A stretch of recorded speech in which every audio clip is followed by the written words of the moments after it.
I always forget how quiet it is outside like freaking zero.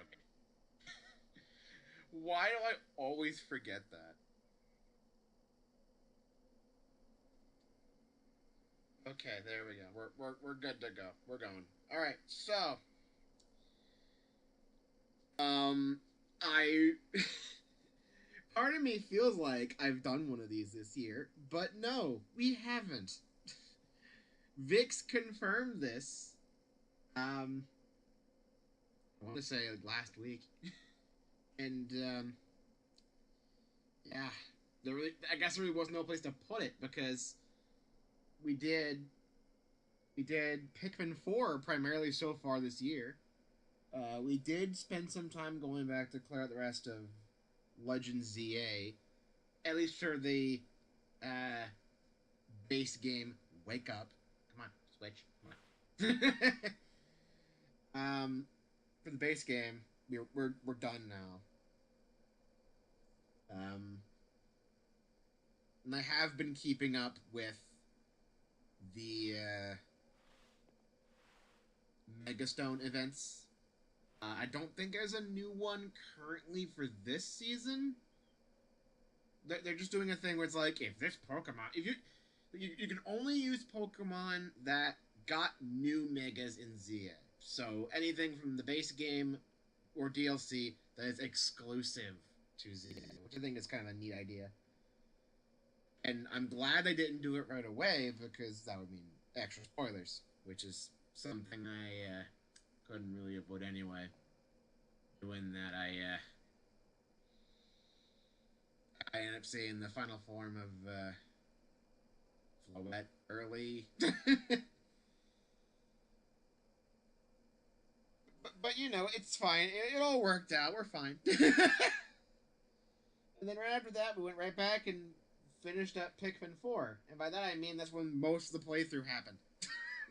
So, I guess it's not really the best way of putting it.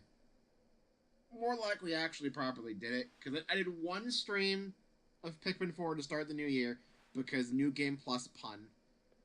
And then, I was hoping I could clear out everything else in Legends ZA in one stream. I think it took three. I did.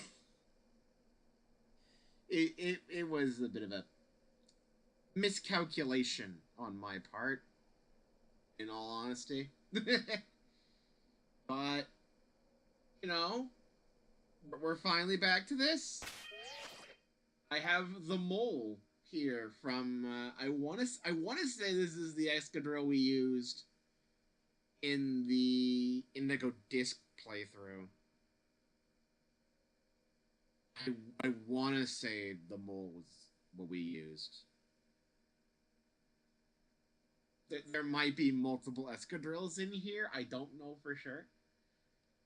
Can you tell that Excadrill is my favorite Pokemon when I use it basically twice in a row?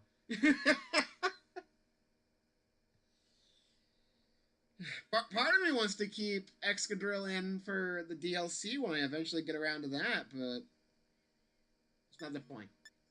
The point is, we've got some Dunsparce to shiny hunt, and despite the fact that it's Friday the 13th, I'm feeling pretty lucky. And that luck has already kind of started. So, today, primarily, has been a thrifting day with me and Mom. And, of course, I had Pokemon Go open a lot of the time as well. It's like, I might as well grind the current Ditto event while I'm looking for DVDs. I can do both. I can do both. I'm decent at multitasking. It works out well enough. But in my time, playing Pokemon Go today, I'll get this sandwich started here. I remember the recipe. Green. Just put it in this lesson so it's green. Hamburger and 2 tofu. And then pick any 2 Herba Mystica. We'll go a little too sweet. So, I got one of the shiny Dittos. I want to say it's the one in the sun hat I got a shiny of today. And then, within the span of the next hour, I got my first shiny Spearow in the game. I don't remember if I've gotten one in another game.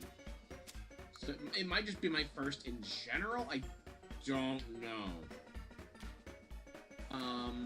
Then I got, from my daily incense, I got a shiny Alolan Rattata, which I evolved into Raticate to complete that line. And then, soon after, I am worried about this. Soon after, I got Sudowoodo, which is one I don't think could be shiny in the wild outside of costumed events prior to this season. So that's pretty neat. I was just checking it because I think it's one of the Ditto disguises, and it just happened to be shiny. Now, getting shiny Bonsly is going to be a pain in the ass, because eggs. But, you know, whatever. It's fine. So yeah, my shiny luck has been something else today already. So we're going to see how well that translates into Violet, so we can get more shiny Dunsparces. This might be the day. But for all we know, this could very well be the day where we get ourselves the free segment. It's a 1 in 100 chance. And you know, we haven't even hit 100 evolved ones yet.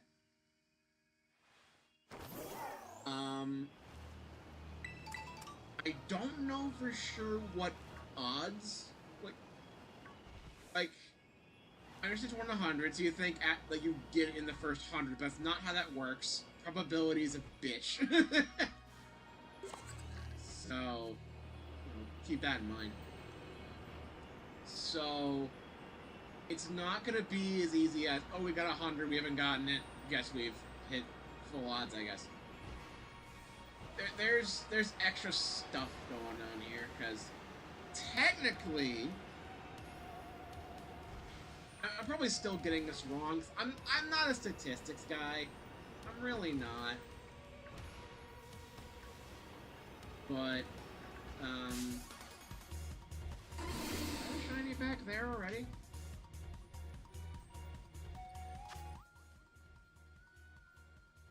No. My eyes are already playing tricks on me. I guess I'm just like, I'm anticipating it. And the fact that it's gone so far away, and my TV's not exactly super close. But I'm not exactly squinting at it, but I'm trying to focus a bit more on trying to see the details here. And the only difference between Dunsparce and Shiny Dunsparce is that all the teal parts become a sort of pink color. Oh my god, I forgot how terrible Miraidon's hitbox was. We are not going in that cave. And if it's a shiny, bye. I don't care. Oh my god. Okay, just slip past it. Like, I swear because of the coloration of Dunsparce and just the fact of how everything's lit, it plays tricks on me. It's just playing tricks on me. It's gotten me a few times before, I will admit. So, I don't want to just, like, blindly go around like this, because I gotta pay some attention, you know? Because this isn't like the Legends games, this isn't like... Well, I guess it's just them.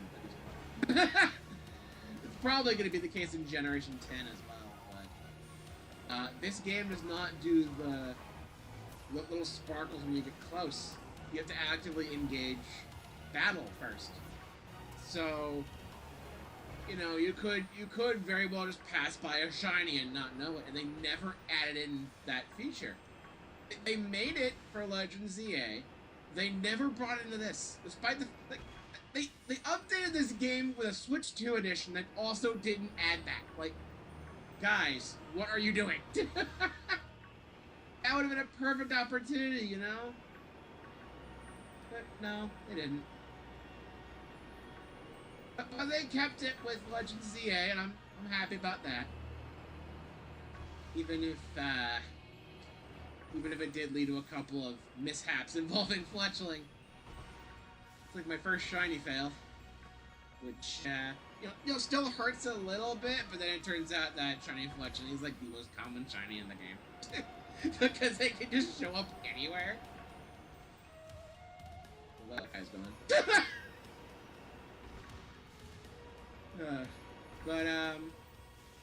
It's kind of nice to finally rip that band-aid off, because I had not failed the shiny up until that point. So. And honestly, well, I probably still would have failed if it wouldn't. The autosave is the only way to save, and of course I didn't even notice the shiny before it started flying off, so no. If I would just reset the game right there, instead of like warping away and trying to respawn it, I probably would have gotten that. But, you know, you can't turn it to manual save like you can in this game. And that means Generation 10's probably going to be autosave only, which sucks. Because you know me, I like to have control of when I save, because a lot of the time, the autosave seems to let me down. Like, it happened in Sonic Frontiers where some like the emblem, not emblems, but there's little collectibles on the map involved with the character interactions, like the medals, the wrenches, the hearts, those. I think there are a couple times where I didn't manually save, and I ended up having to redo some of those little mini challenges to get them back, which it didn't take long, but it happened and it was annoying. And then, as recently as Pikmin 4, despite the fact that I think the autosave in that is pretty generous, it doesn't save when you get a mission clear, when you redeem your reward, unless you manually save and exit a title, or like enter a new area. You'd think it would just autosave upon getting the reward, but no, it doesn't, and it messed me up. I want to say like at least twice in that run. So that was fun. That was fun. So I always prefer to manually save, and if there's an option, have multiple save slots. One with the manual save, so I know exactly where I stop, and one with the autosave is just kind of there, ready to go whenever, you know? I prefer to have the option. Honestly, best case scenario is having both, but if I have to choose, I'm picking manual save every time.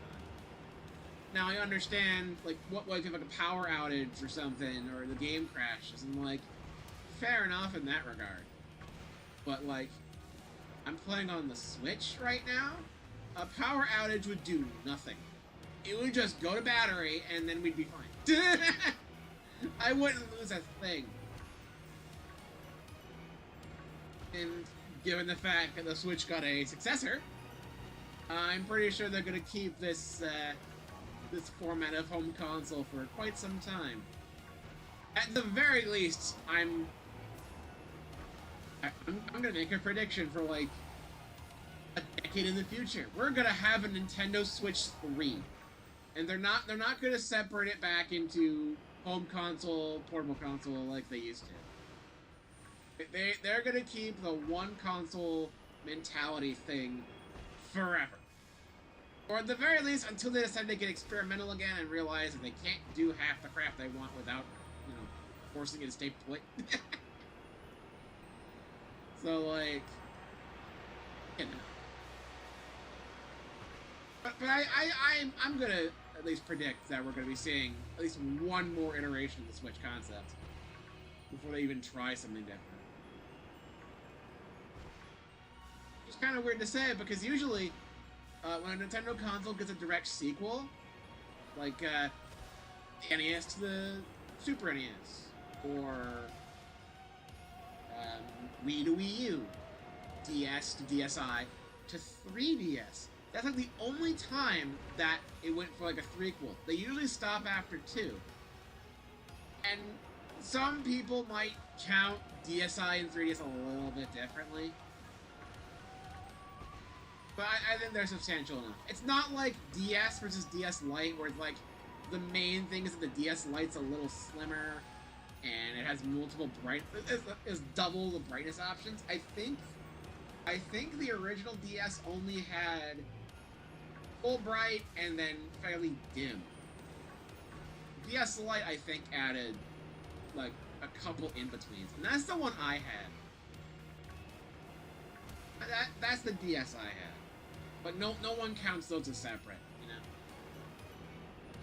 We're talking like major iterations here, not improvements, you know.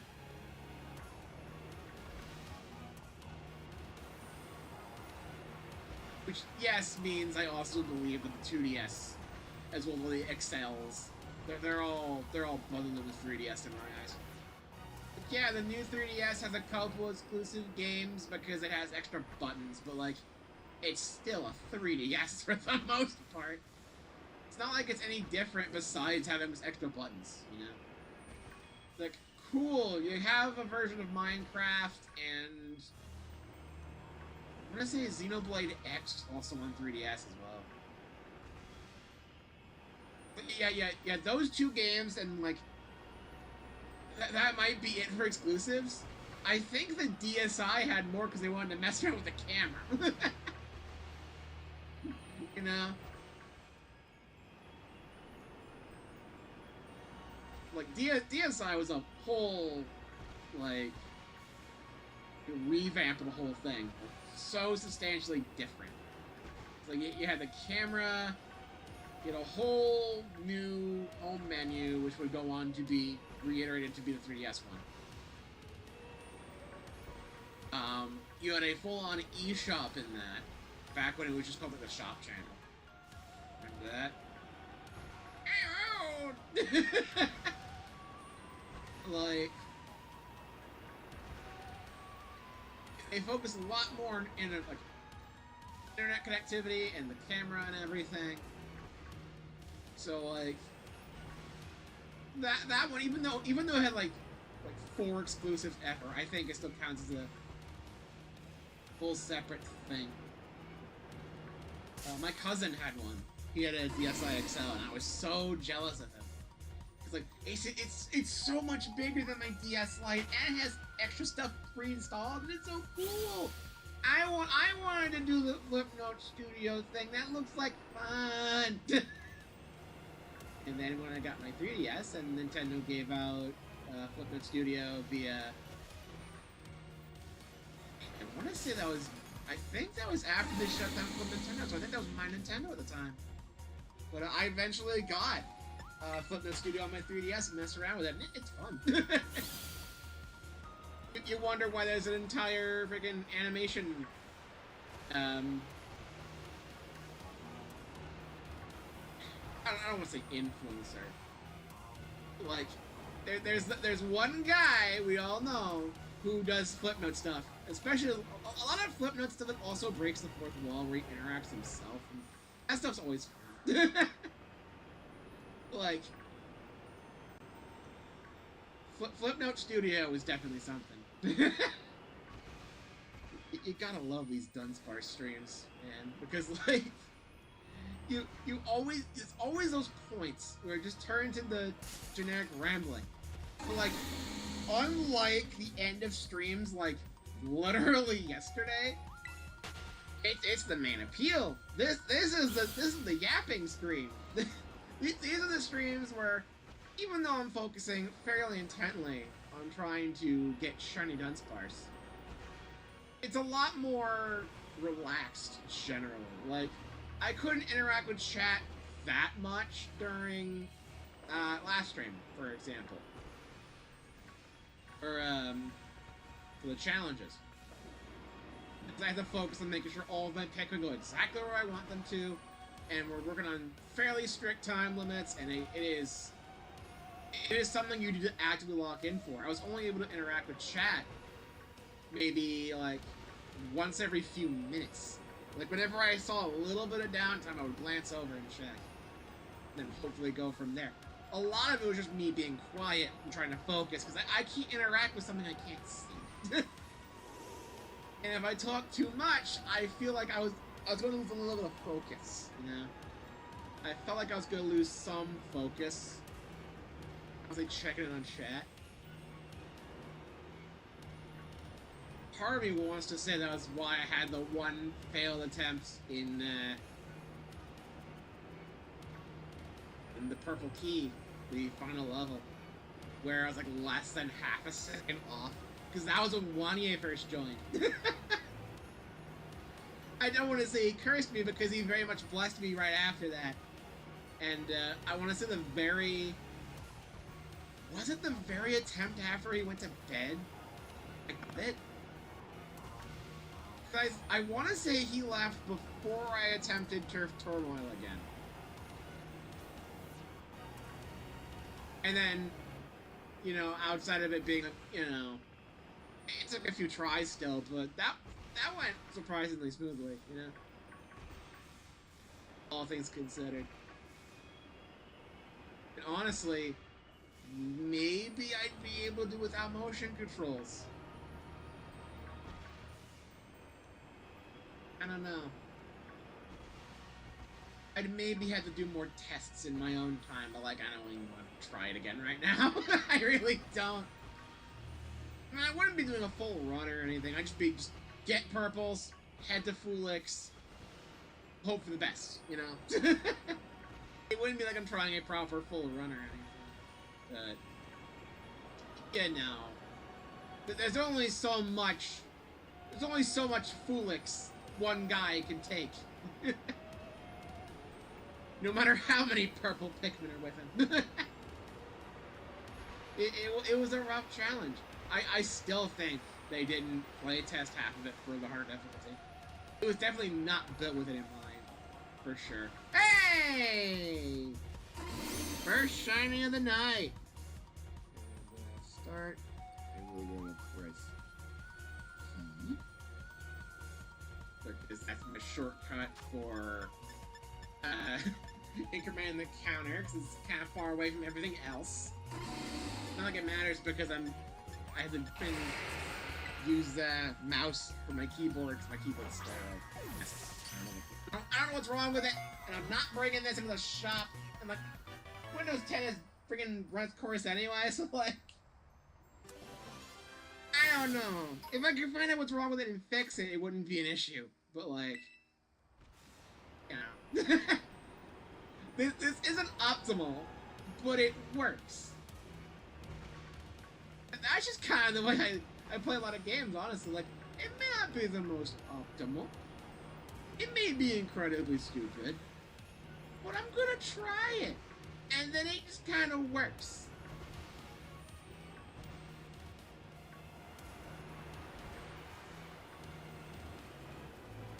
I'm sure a lot of you can relate.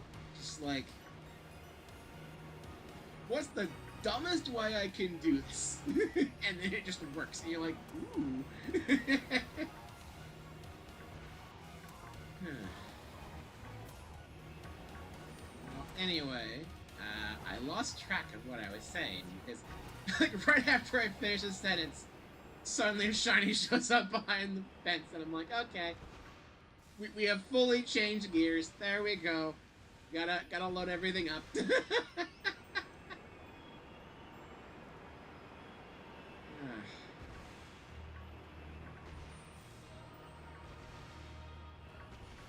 And now we've reached the part of the stream where it becomes quiet because I have no idea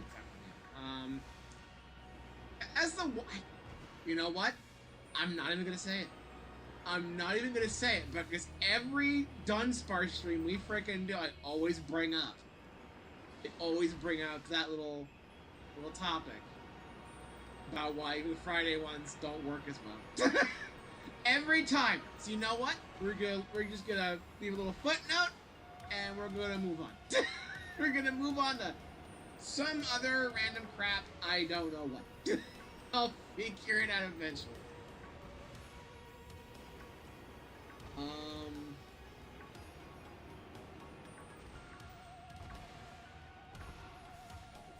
Yeah, eventually it's right.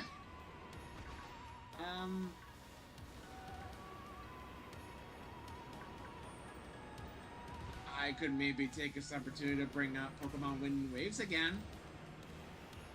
The kind of relief I feel about the Pikachu model not being drastically changed. So that's something, I guess. There hasn't been any new news with it. I can't naturally talk about it again. Like, outside of the fact that we got the reveal and all that, it's just like, kind of it. And it's been like, what, 2 weeks, 3 weeks? They're not going to release more news this quickly, so... I can't even realistically bring it up again, because like, that happened while I was playing Pikmin, and it was kind of a side note compared to everything else I was doing that stream. It just wasn't relevant. Really. Now when it is relevant, it's too freaking late. We've all kind of moved on. We've had our discussions, other parts of the internet already. We just kind of moved on.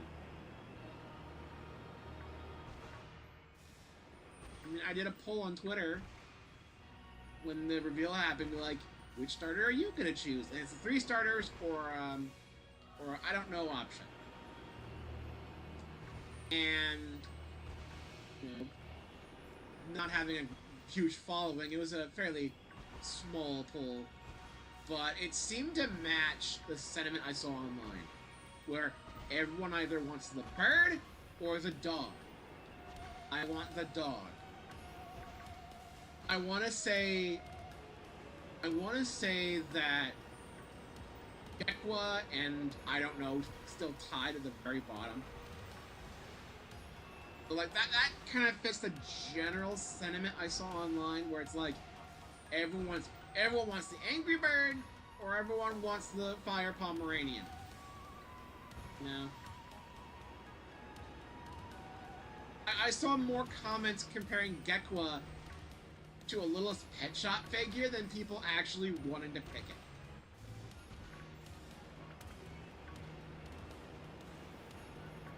So I guess now I'm the opposite side of the boat from Generation 9, where I wanted Quaxley immediately because I wanted Donald Duck, and nobody else seemed to want him. Because everyone's focused on the cute cat or Fuecoco, which cannot be described as anything besides Fuecoco. I don't regret choosing Quaxley at all, but yeah, it does kind of feel like, to an extent, the water starter does kind of get shafted, which is weird. Oh well, I'm still picking fire this time anyway. Hey Vix! Good to see you. I was trying to force myself to talk about Generation 10, despite the fact that, you know, nothing's really happened since the initial reveal. Because everyone else is focusing on Poketopia right now. Pokemon Crossing. Everyone's focusing on that right now, and I can't play because I don't have a Switch 2. And even then, I'm not happy with the game key card stuff. They're probably good at key card Generation 10. I'm not just good at digital at that point. I tell you what, in an all-digital gaming future, you make physical versions of the game not really physical. To the point where you might as well just not even go to the store for them. Which is kind of weird to think about. Game key cards being just wastes of plastic. Even people said that the physical versions already kind of feel like wastes of plastic because like you open it up and it's this tiny ass card and there's nothing else in it. Some games were nice enough to have like a reversible cover or like some sort of design inside, or like advertisements inserted into the thing. Sega. But that'd generally be about it. It'd be fairly basic most of the time. So people already kind of saw it as a bit of a waste in plastic, which is kind of funny considering the Switch cases are already smaller than everyone else's. So, but then Switch 2 comes around with where most of the friggin' physical library isn't really even physical. So like, because you still have to download the game as if you're playing with a digital copy, you might as well just get the game digitally, which means the box is entirely wasted, and now the card itself is effectively wasted. Game keycards are nothing more than a waste of plastic. That's all it is. You might as well just go full digital at this point. Which is ridiculous. We've brought this up before, because like, I can understand if it's like a size thing, like you can't fit it all in one cart. But like,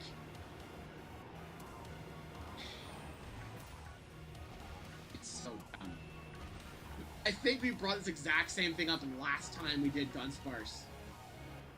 It is just gotten so much worse. Like, Final Fantasy, I guess, had the excuse, quote-unquote, of, like, we can't stream it directly from the game card because it'd be too slow. And then I'm just sitting here like, we solved this problem back in, like, the 90s. We put a compressed version on a thing. We put it in our computers. And then we install it to the hard drive. It's effectively the same thing as a game keycard, but you don't need an internet connection! It's ethical! The thing's all there, it's just that you can't use it in its current state without installing it to your drive. So really, it'd be no different than a day one update. Really? Kind of feels that way anyway. So, the whole thing with game keycards just frustrates me so much. I'm never gonna get over it. So.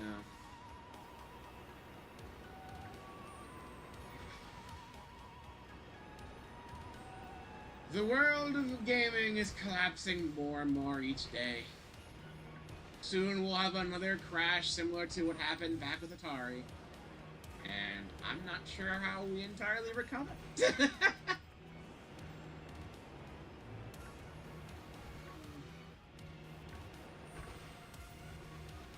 We'll give like Generation 10, should we make it play as a 64?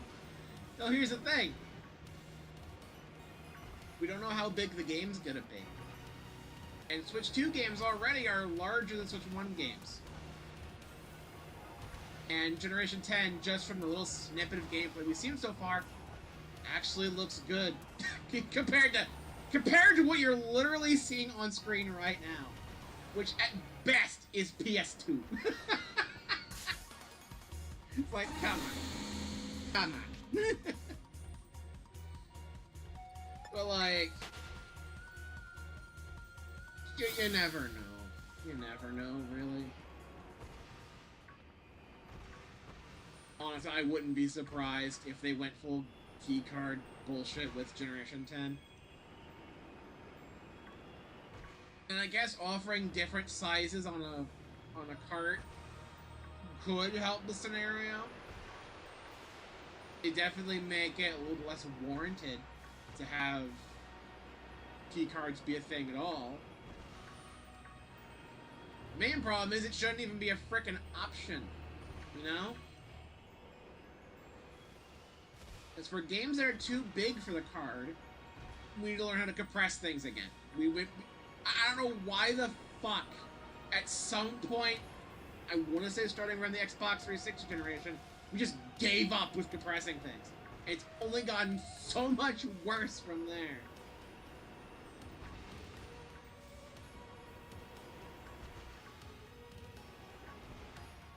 You know? It's like,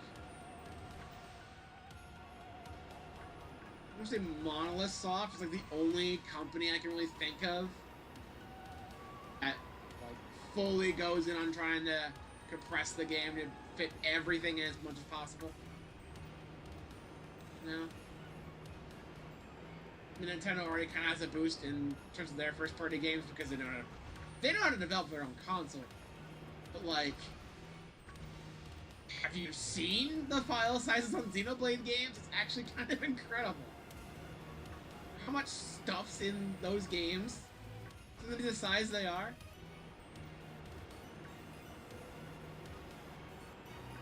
I guess a lot of it is just RPG, typical, quote-unquote, bloat, where you're just like, repeat encounters. Like, at the same time, these huge worlds with all these different creatures, fully voice-acted cutscenes. Take some notes, Game Freak. Like, it's honestly kind of impressive. I kind of wish that was the standard, but, you know, I guess we'll have to deal with 200 gigabyte games. That seems like a good direction to head towards. Yep. Especially in the current age where all technology is just kind of becoming more and more impossible for, you know, the general public to obtain. Because all of the RAM and such has gone straight to AI bullshit that nobody asked for and ruining everything for the rest of us. What's that? You want to get a decently sized hard drive and a good amount of RAM and GPU stuff? Fork over like $10,000. We're already getting most of our stock in these AI farms anyway. Who cares? Guys, we live in a technological dark age. just fully at this point. Oh, the sandwich is already over. It has been half an hour. Okay. Well, that's a good start. Switch 2 9 more. I know more Pokemon spawn in Generation 9. They had a proper Switch 2 edition for that, which you'd think, since they're already changing how the game works on Switch 2, at the very least add the friggin' shiny alert in there, like you did with the Legends games, but no, they didn't. It's friggin' dumb. Yeah. I mean, I could very well... When I eventually get a Switch 2, assuming we don't get the 3-segment by then, like, it would be easier, for sure. That's definitely true. But, yeah. And I almost forgot, because Dudunsparce requires a certain move, and for some reason he has Dragon Rush. Yeah, what are you gonna do? Oh crap! I thought I put it on there already. Can I select that? I'm not paying attention. I'm not paying attention. Oh well. It's fine.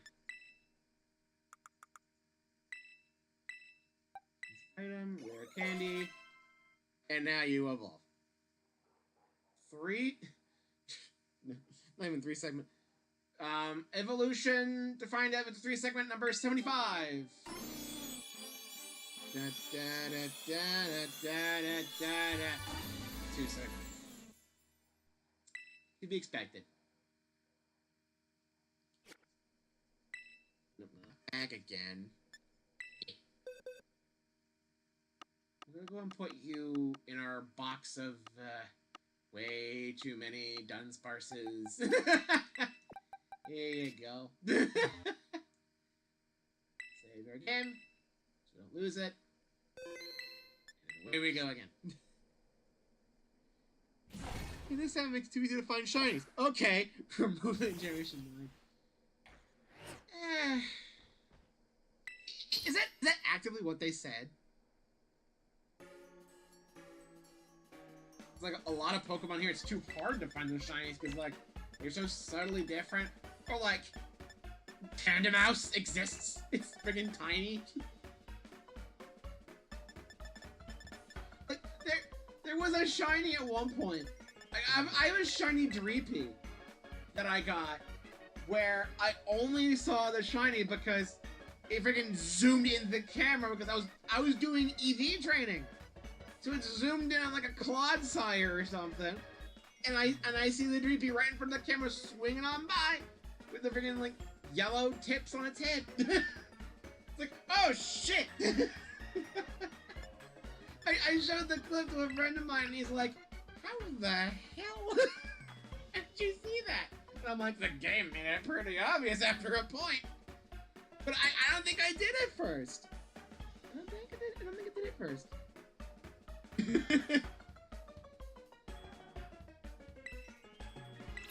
But yeah. Honestly, I think the more likely scenario is the fact that Legends Arceus and Generation 9 were obviously in development at the same time. And it's kind of funny seeing the comparisons between the two of them. But,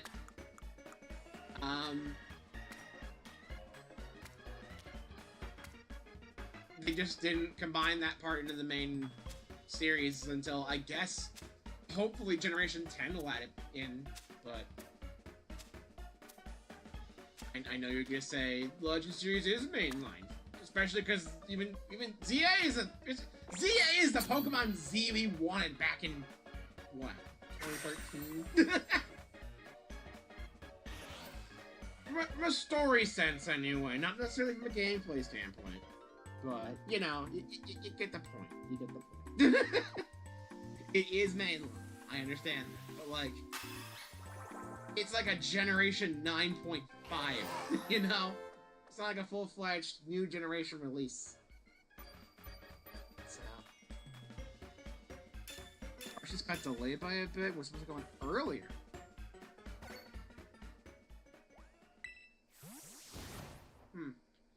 I wonder if the shiny sound was added in late, and they just never got to a point where they could add it in Violet, in Scarlet, because they were just too busy trying to make the game just work.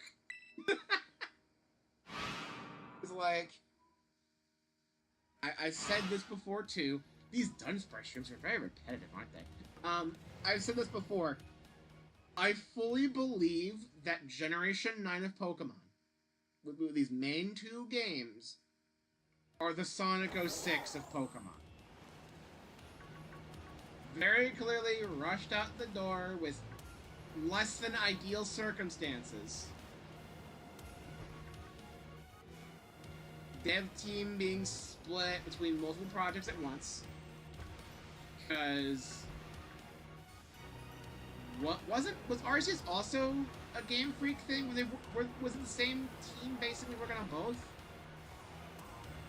Or like under the same name at least? And then the big game comes out. It's kind of just a big glitchy mess. A lot of the stuff you saw online was from people sort of loading the game up in Yuzu and, you know, kind of doing slander on it. But a lot of it is definitely there, you know? Like that big glitch that went around on Twitter when the game first came out where like the entire world deloaded and the game ran at like 2 FPS for a little bit while trying to catch a Psyduck. Like, that's not a... Okay. Okay then.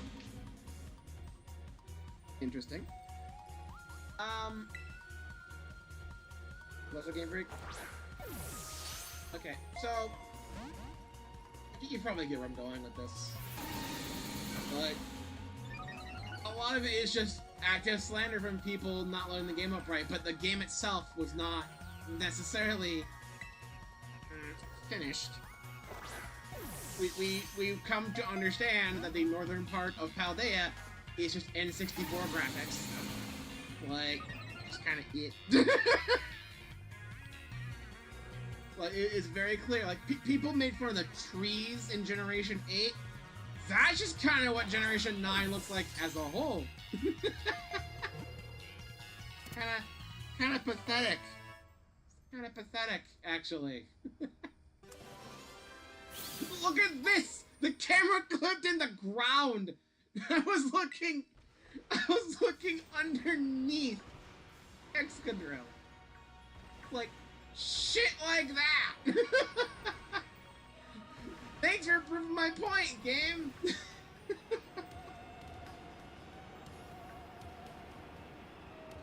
And then they update the game a little bit, and then they release DLC because they gotta make more money off of it. It's too late to back down now, I guess. Priorities and all that. Yippee. And when all is said and done, it's not done.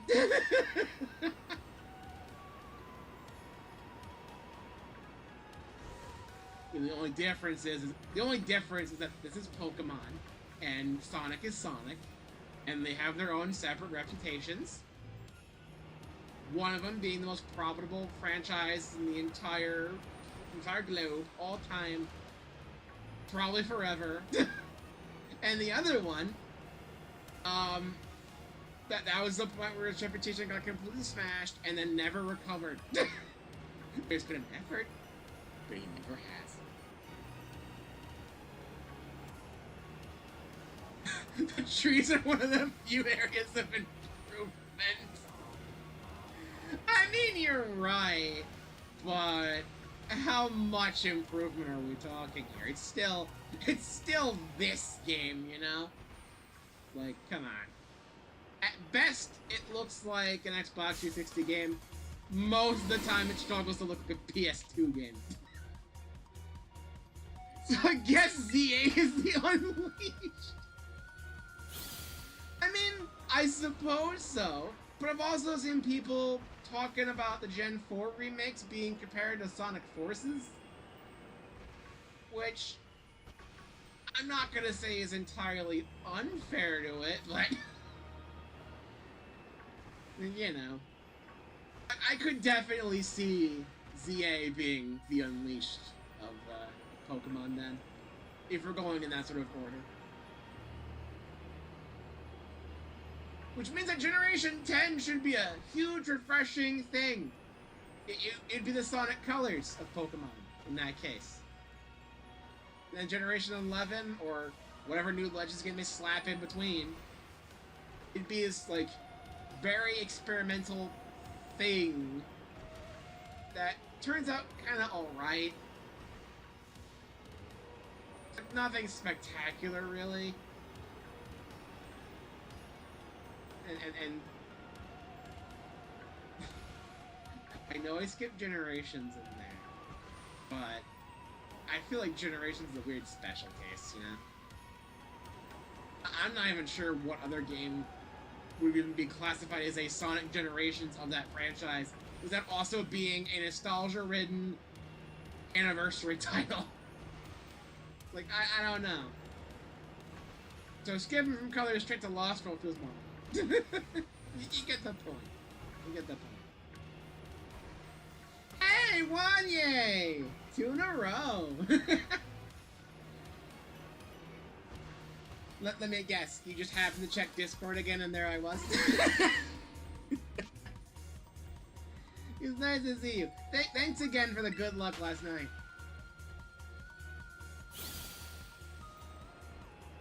I was kind of laughing like a solid, like, 45 minutes of wondering what the hell I was supposed to do afterwards, but I did it. I spent most of the time just reading out stuff from the treasure log. Because flavor text is fun. and now here I am, just going around in, circles, just looking for a differently colored Dudunsparce that might get an extra segment when it evolves. So, you know, that's fun. Generations is Brilliant Diamond Shining Pearl.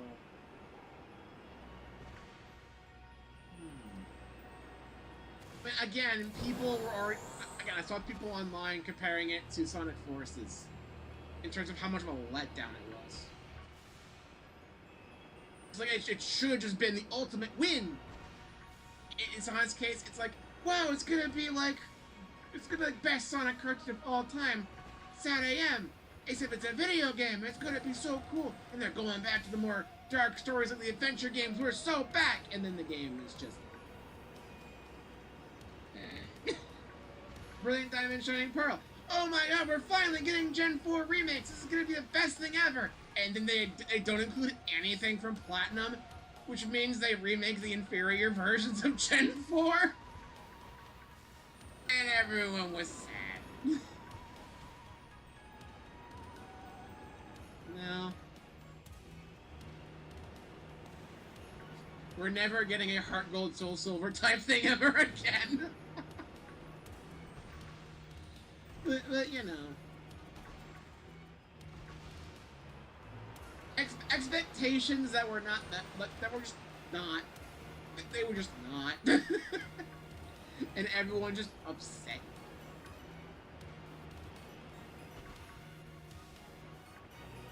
Maybe I could also compare it to Sonic Superstars, maybe?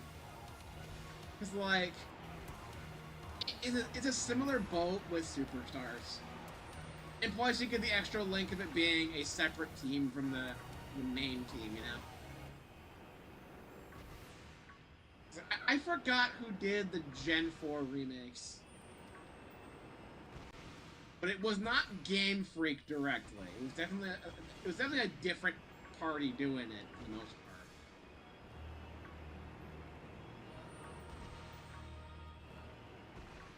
Then you have Sonic Superstars, where it's not primarily made by Sonic Team. It was Arzest, the Hey Pikmin people. You know, maybe we should have, maybe we shouldn't have hyped it up so much. Yeah, I'm semi-joking. But like, I don't think that that Diamond Shining Pearl is the generations of Pokemon. It really isn't.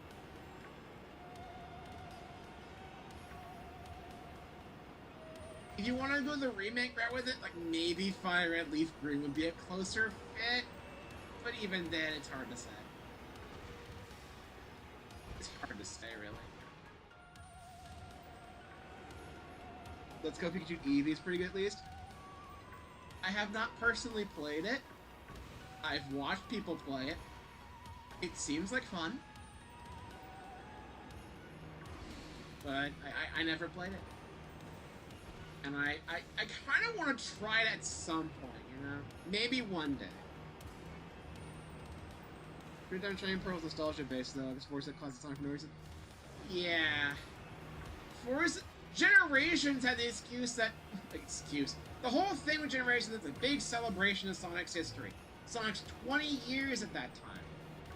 So, like, it's all meant to harken back to those days. You got the original Sonic, sort of... And you got levels from a lot of the mainline games, and a bunch of music from the entire franchise, and this huge celebration. You know? It isn't like a remake of a beloved generation of Pokemon. Though, let's face it, only beloved because Platinum exists. So, you know. Balan Wonder World. Version of the name. It'd be pretty funny. Honestly, I think, yeah, Bound Wonder will probably be a better comparison for that, I suppose, to some extent. I feel like I'm not even, like, in half the conversation right now, because you two are talking amongst yourselves, and I'm just here rambling on about Sonic. I'll just be here. You two have fun.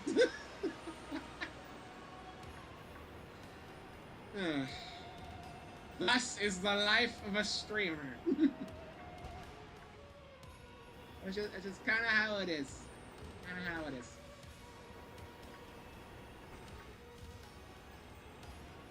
The Super Says Me people. Yeah. Wait, that was them? Wait.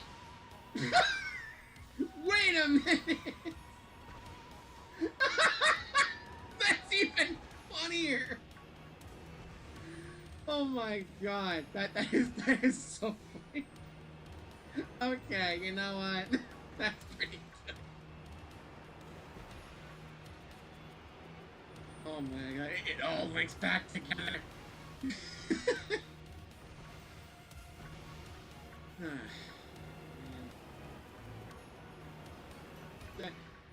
I never realized. Sounds pretty bad, but at least it's funny. Mm-hmm. So I've heard. So I've heard.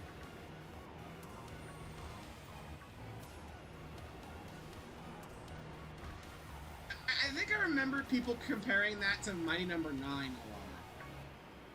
It's like this big spiritual successor to a beloved series that has kind of, you know, been forgotten about or not treated very well. And then it does such a bad job of trying to do the thing, and everyone's left sad.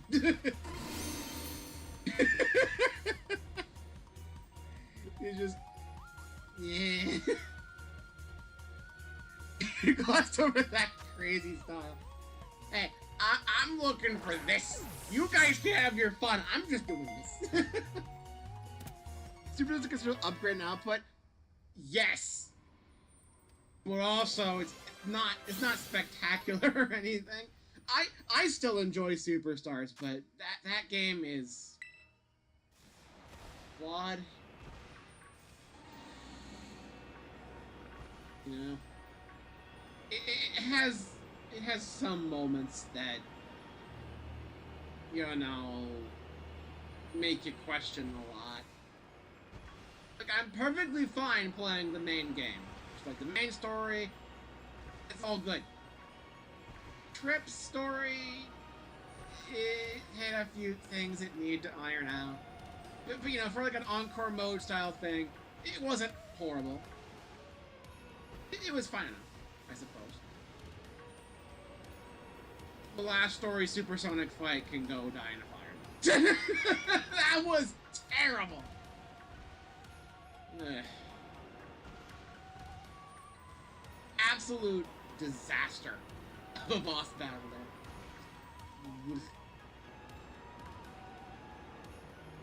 I don't even know what went through their head through half of that. Maybe it's just another symptom of every Sonic game ever being rushed. Sometimes you get a good game out of it, but, you know, a lot of times you just kind of... eh. And now you're starting to see kind of the opposite problem, where, like, we have Sonic games that are either internally or publicly announced to be delayed, and then everything gets ruined. Like Sonic Rumble, which is now Sonic Rumble Party, I guess, with Smurfs. That's fun. But that was like a fun, like, hyped up little Fall Guys experience, and it was set to come out, I want to say, around February of last year, and then they delayed the game for like 8 months for a global release, despite the fact that the game was perfectly playable in multiple countries. And then everyone gave up on it. and then you have the promise that Sonic's going to be at the Game Awards, and he doesn't show. He's not there. Probably because they delayed the game. They're probably gonna save the big reveal of the next big Sonic game for the Sonic Sample. But like, nothing from the Game Awards at all. Not even like a little cameo. Not even a thing for Crossworlds, which was fairly new at the time. Like, that was weird. People are acting like we're in a Sonic drought. We're not, all things considered. It's just in terms of the video games, it's been a bit slow. We've gotten plenty of stuff like IDW, we got the Chaos Files podcast, audio drama thing. Gotten a bunch of like little side things that are just kind of neat. And of course, Crossworlds exists and is living a healthy enough life, I suppose. Legends comp is awful, but you know, everyone freaking hates that mode, so. Main campaign for Superstars is pretty fun. Everything after is down. It just goes downhill. Yeah. If you're gonna play Superstars, play the main campaign, maybe go back to the Chaos Emeralds to experiment with the Emerald powers a bit, and then just be done with it. Unless you really want to play Trip's story for some reason, like, just get the credits and move on. So, the supersonic fight isn't even freaking worth it. Like, Vix, I think you were here for that. Just how it made me. Like, we're talking similar frustration levels. Not as bad in terms of frustration, but like very similar to Master King Coco and Frontiers. Just a lot of wondering what the fuck they expect from me, and also a really bad job of giving you rings to keep the fight going. I still haven't fully understood what makes Tails and Knuckles fun. I still don't fully know. Sonic is running his fire. I want them to re-release Rush so bad because it's a fun game. Honestly, a lot of the dimp Sonic games I wish they would re-release, but like the Advanced Trilogy hasn't gotten a wider re-release because that's all tied up with THQ unless you're in Japan. Because Japan got Advance 1 on the Wii U eShop, we didn't. Solely because THQ was distributing the Advance Trilogy, I believe, and we all know what happened with them. It's a whole rights disaster for distributing that. So unless they sort that out, which, you know, given the fact that they didn't sort out the Michael Jackson tracks for Sonic 3, we're going to have to look to a full remake if we're ever going to see that trilogy again. And then Rush is the sequel to those! Made by the same team! On the DS! That's going to be a whole separate problem to deal with. How are you going to do the special stages in a re-release without a touchscreen? Like, the only thing I can really think of is using the left or right stick or something to kind of curve around the half pipe like this. I'm moving the camera to kind of symbolize it, but you can't understand what I'm talking about.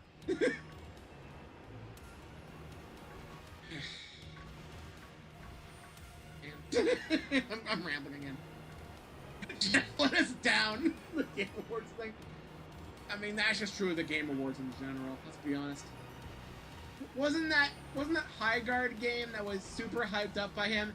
Didn't that collapse like a month and a half after the freaking game came out? It's gone now. It went the way of Concord. Maybe companies will understand that, you know, maybe this isn't what gamers want. You shouldn't be wasting all your money on this. It's like,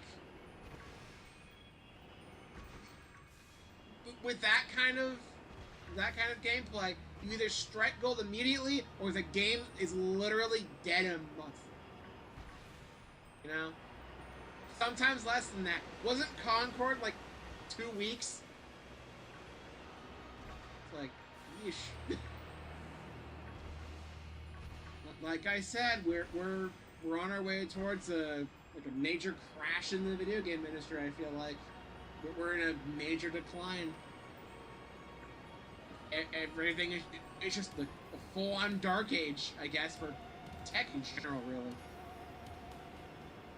We're doing something about conflict in regards to Mass Effect story behind Superstars.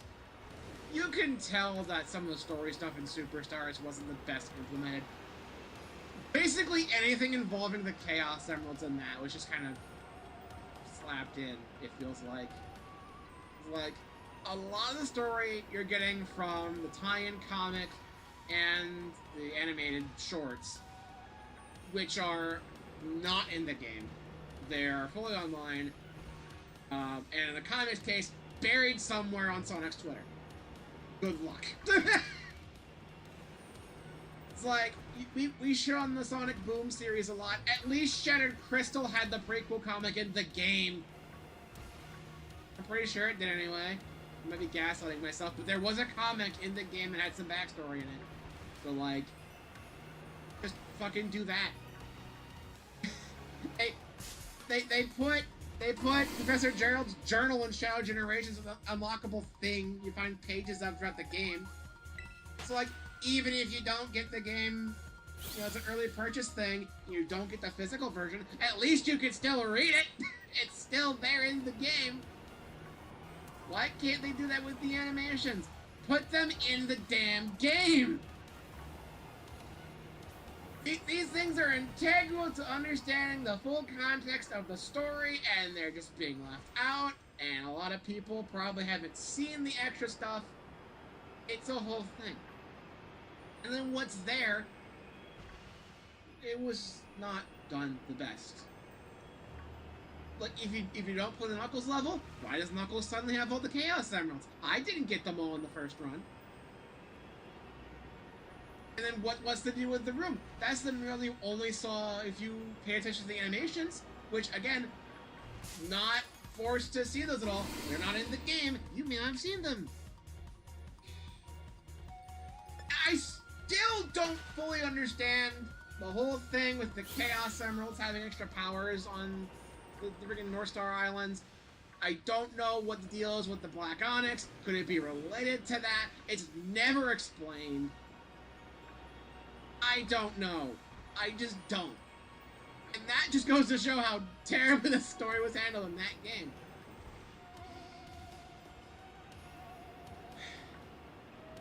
Welcome to Sonic.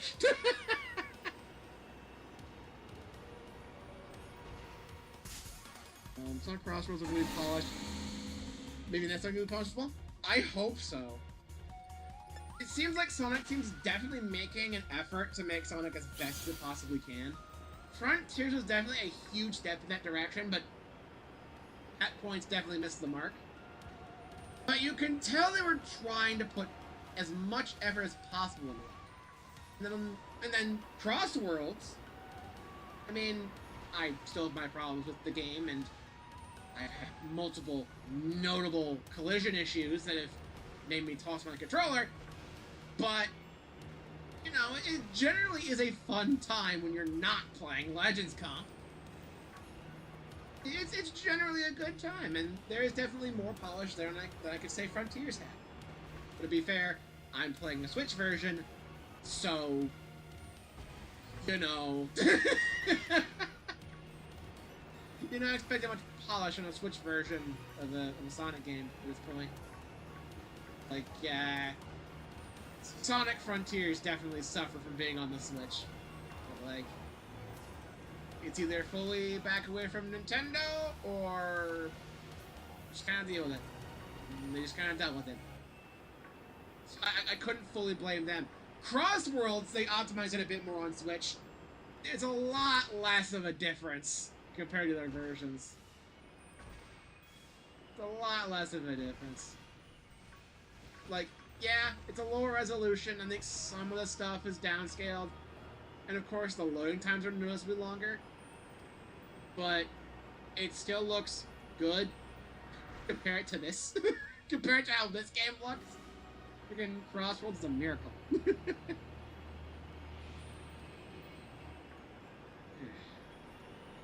We're doing the last story overall.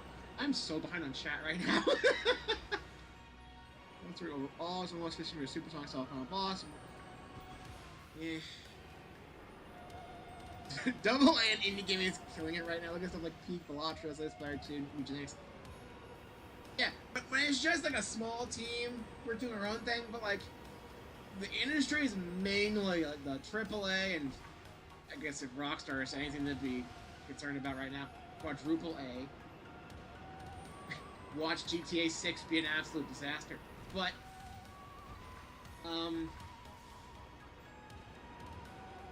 like, indie games are going to be around forever. Smaller projects are going to be around forever. It's always nice to have. The quote-unquote friend slop will never die. Let's be fully honest here. But they don't account for a lot of the big parts of the industry. Unless you massively blow up like Undertale did, like, Vix and I were talking about indie stuff a lot before, where it's like, there's a lot of it, and because it's a smaller budget thing, most of the marketing has to be done through, like, Twitter accounts, and that can only push you so far. And there's so much stuff There's plenty of gems out there. Not like I know much. I haven't even played a lot of the big hits of the indie scene. I never played Undertale. I haven't played Balatro. You know, like a lot of double A, and I guess indie would be single A. I don't know how this works. But a lot of that didn't really play much of it. And I'm definitely missing out, it seems.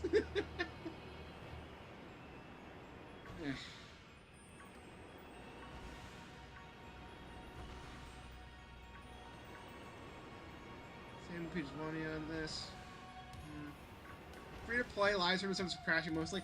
Yeah, and a lot of games, a lot of developers are going in that direction. It feels like.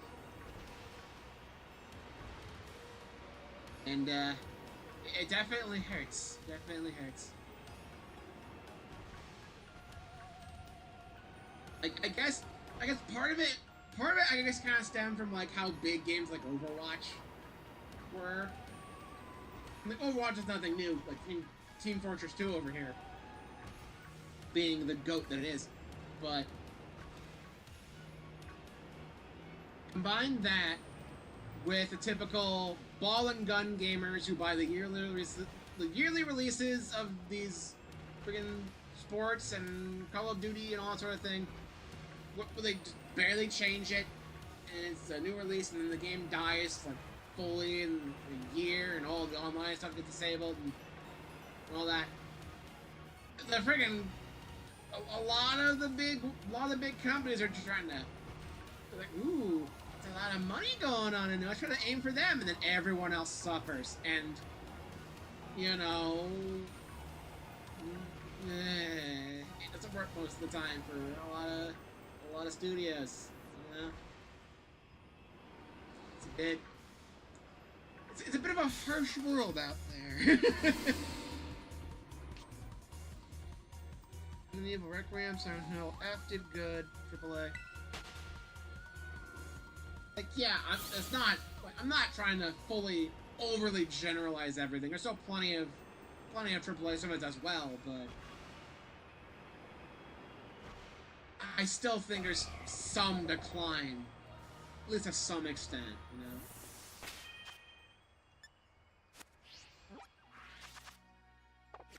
I'm pressing all the wrong buttons. Map. There we go. Get me away from all this. So, like, I don't know.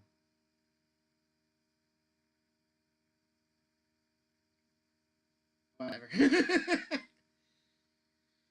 Alright, so we have one evolution to do here. We'll probably do one or two more sandwiches. I never checked natures in the last one. Hang on a second.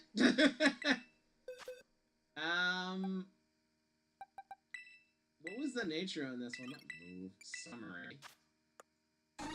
Hey. Alright. What nature guesses do I want to do on this one? Bold and careful, we'll say. Naive. 2 naives in a row. Okay, then. But what about you? I am gonna do this. I still don't fully get why it gets Dragon Rush. It's what? How? How do you get that? And evolve. Ladies and gentlemen, the camera once again doing typical Gen 9 camera things. This is gonna have a good night, Wanye. Glad you could show up again. I mean, actually, if I guess in Steam DB right now, a large chunk of the top spot there's still a lot of stuff in that. A lot of releases like Marathon are doing well.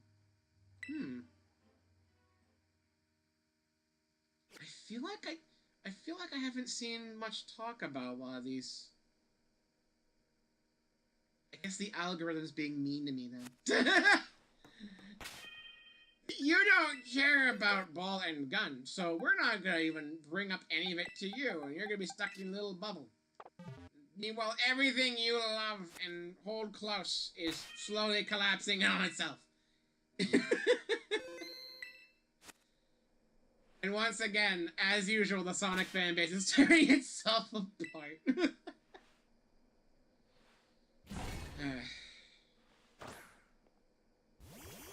Don't you love algorithms? Aren't they just the best? Yippee!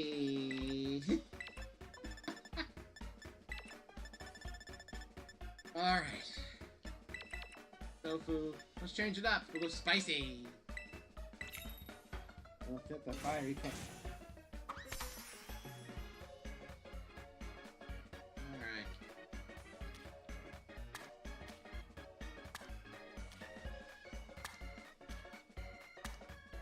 I guess a lot of the reason why I feel like there's still some decline is a lot of the stuff involving, like, AI, the current file size epidemic.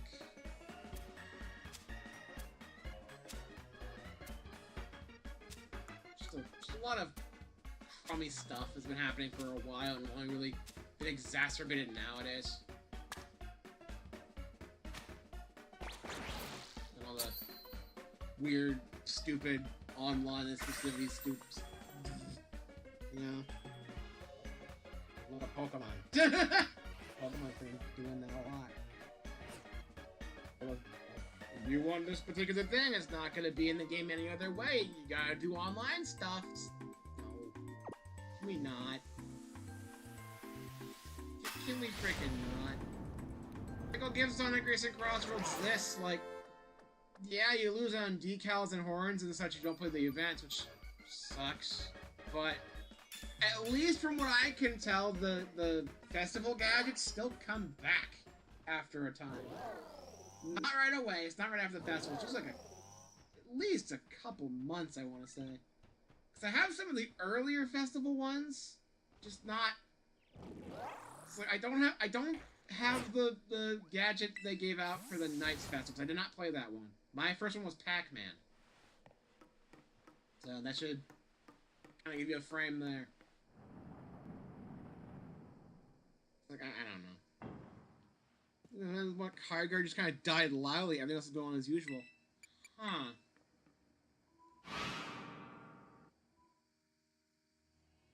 Well.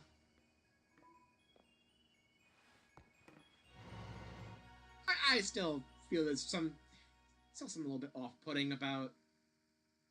I don't know why. It's a gut feeling. It's something just off. Maybe it's just a case of like, back in my day, we didn't have parts of the game be sold to us later as DLC.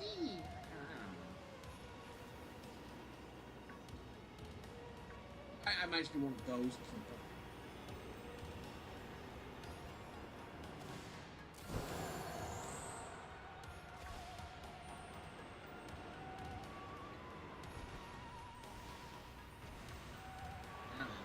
What are you gonna do?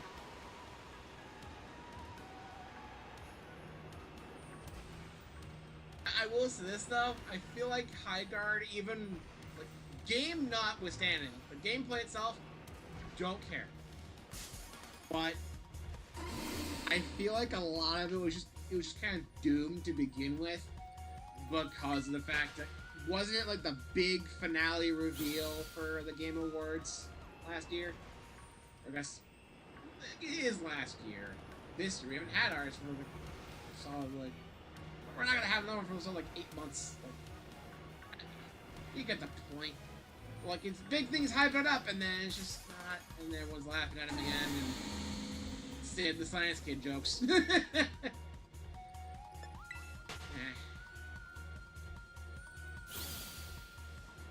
then the game itself turned out to be kind of meh, which didn't help matters, and just kind of doomed it from there. But I feel like if Jeff, I don't want to pronounce it Jeff, but Jeff, it's stupid. I gotta put the O in there. But I feel like he kind of inadvertently lays a curse upon games he hypes up like that. So I feel like Didn't something kind of happen in that same vein the year prior? I may be misremembering. I don't pay much attention to the Game Awards. Because it's like the Oscars of the gaming industry. No one really cares that much unless they want to clown on it, because it's just kind of there.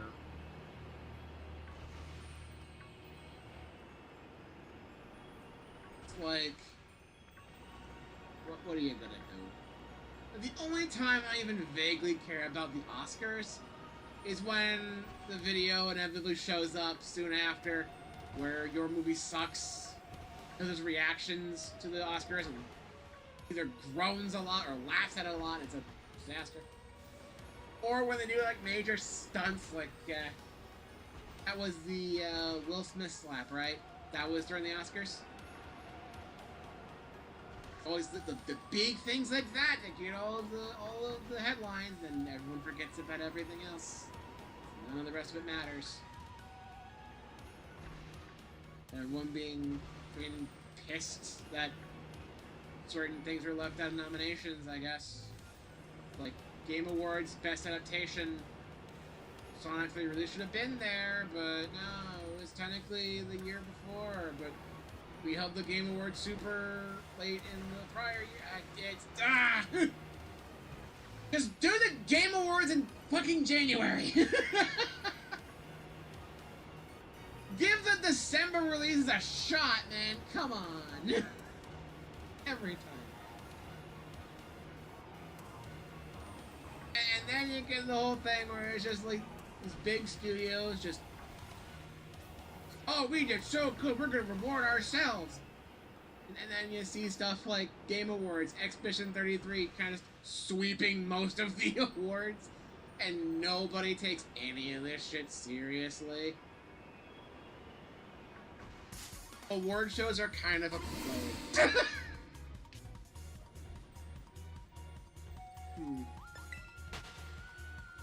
I mean, the whole thing with people clowning on their reveals at the Game Awards had to start from somewhere, right? Like, the Sid the Science Kid jokes were not new for this year. I will tell you that right now.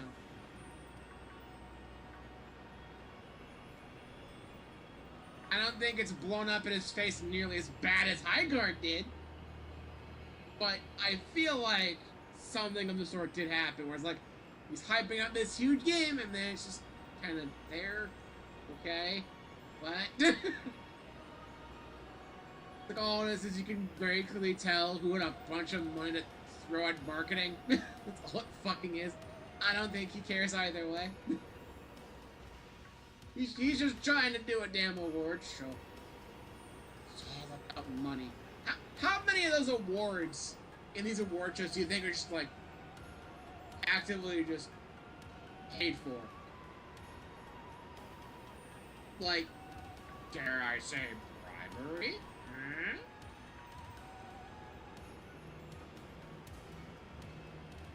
Long story short, award shows all feel freaking fake.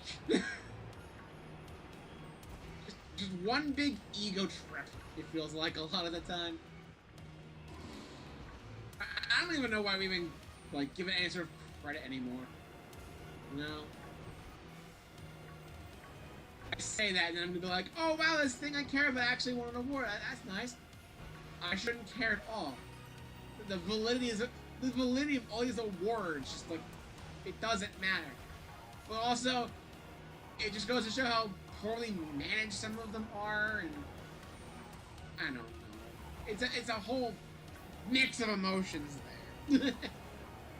Not really. Was it the year before last then? It's like, again, the whole running joke every Game Awards is Jeff hyping up a big game, and then it's just, why?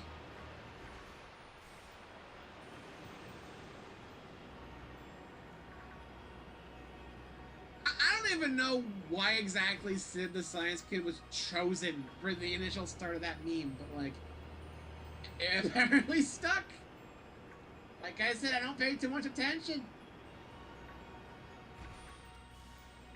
algorithm just feed me funny tweet, and then I move on. Thus is life.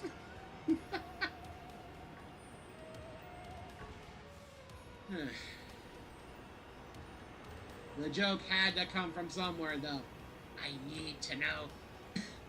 Look up Know Your Meme or something. I need to understand this. The need to know rises and creeps up my back, and this bit is dead. These bits keep just showing up prematurely. These aren't ripe. You don't get to fall off the joke plant. I'm not supposed to pick you yet. What are you doing off the vine?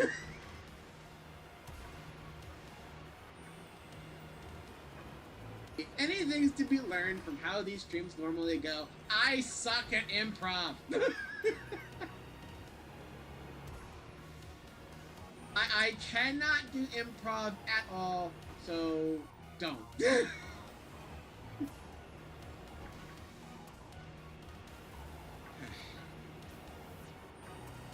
Oh well. That's life. Right under more fun games and really celebrate them.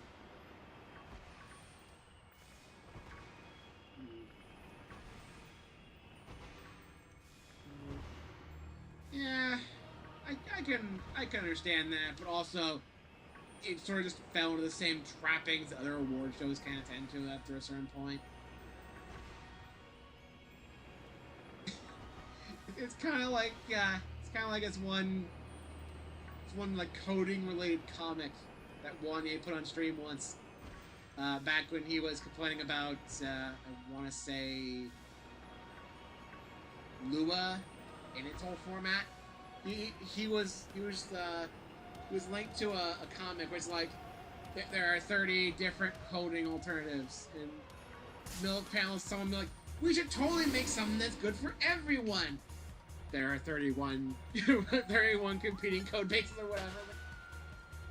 It kind of just became the same sort of crap. You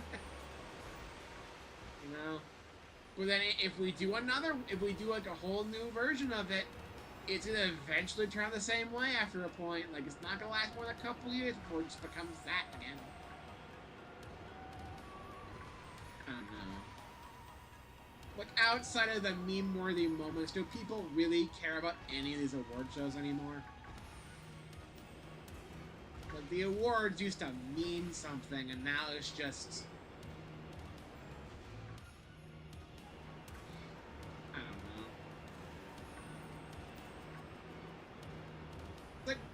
know.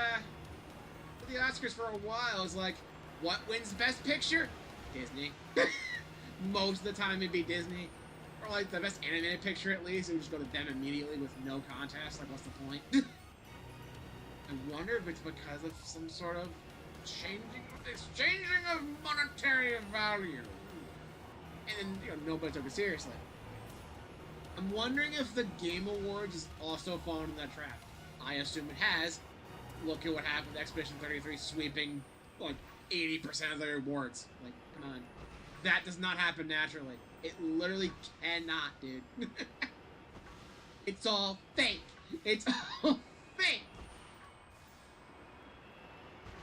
Why do we give a shit about these award shows? They're all fake.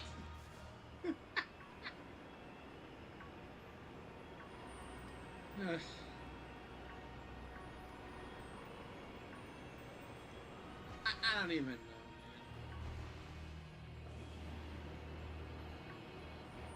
It's just all so fake. That's the only way I can describe it at this point. It's just like, what are we doing? What are we even doing?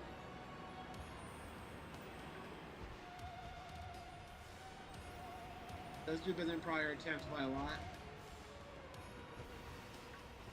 But at what cost? Because again, I feel like it's sort of fallen into the same kind of trap as other award shows. Like, we act like there's credibility, but like, Is there?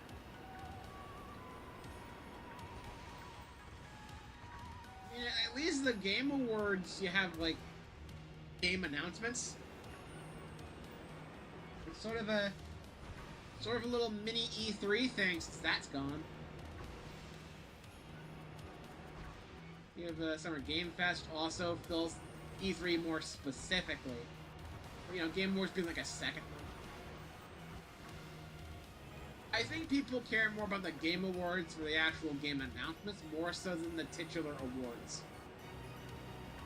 Because with the awards, you know, it's like any other award show. Except for some reason we're able to get a deal to have the Muppets show up. Because, well, don't get me wrong, I love the Muppets, but like, that's not the place I'd expect to see them. As funny as they can be during the Game Awards. Just not where you'd expect to see them.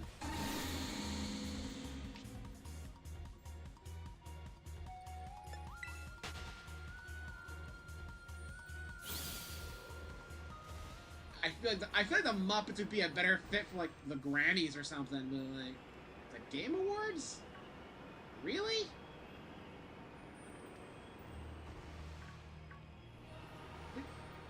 What even was the last Muppet game? You're out of your league! Maybe that's just part of the whole Disney not knowing what the fuck to do with the Muppets half the time thing, you know? At least it seems that they're finally starting to get back on track to some extent, given the revival. The Muppet Show revival is so good. If they don't at least give us a couple full seasons of that, that's gonna be a severe waste.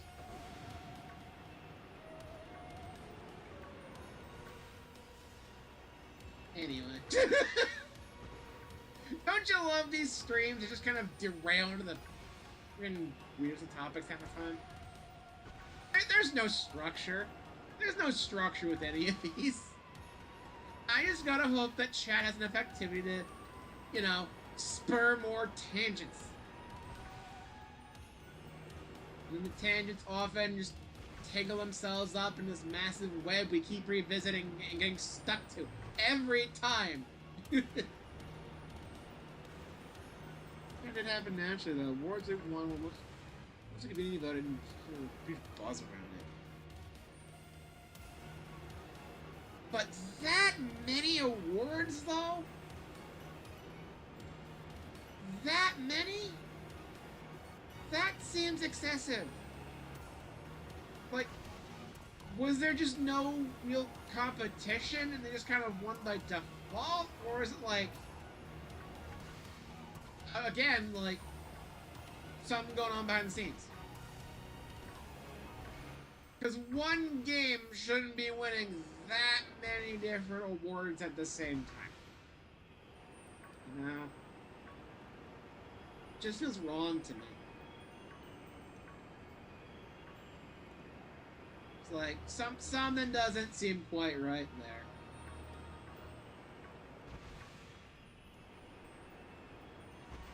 It's be rigged by... Wasn't funny things was funny about like a floor mid-sized company.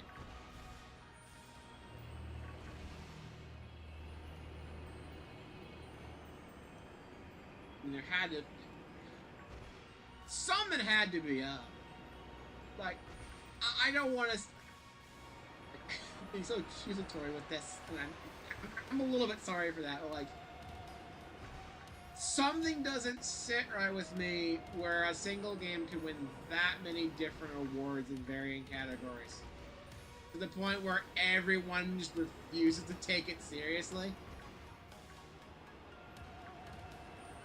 As if we were taking any of it seriously before. Well, I guess I would explain a bit more the Muppets are involved. No one's taking it seriously. It's always one big show. And I don't know.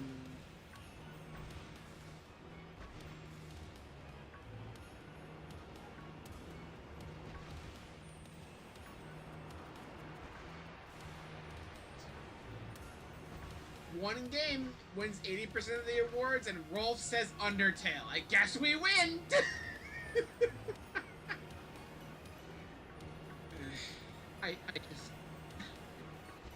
I don't know. I don't know.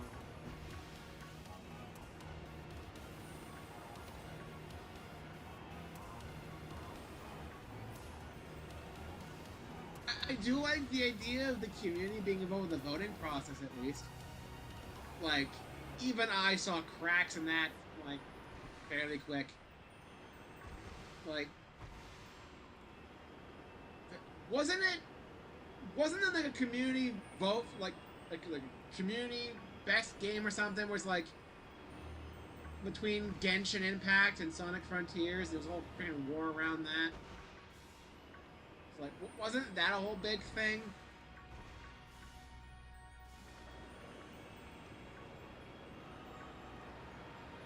And it kind of just became less about whether a game deserved it, more so just the fact that, you know, it's a gacha game, you get rewards for winning, I suppose.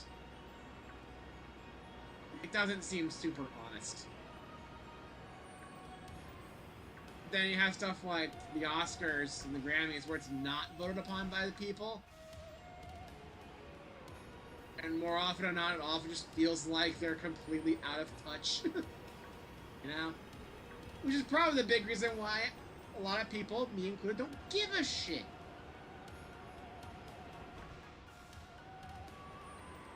And then you get Jimmy Kimmel to host it, and then, oh boy, you're really doomed. Late night comedy television. Oh.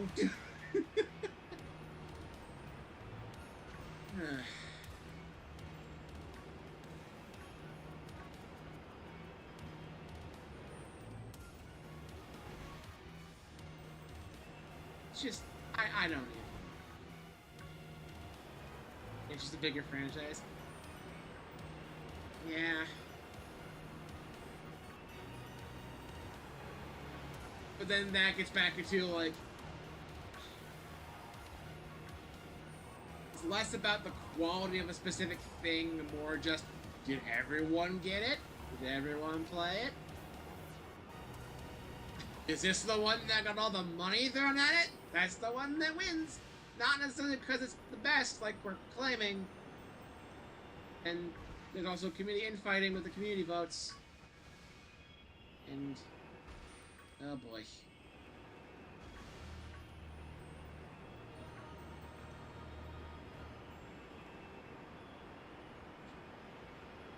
It's award shows. Just, I don't get it.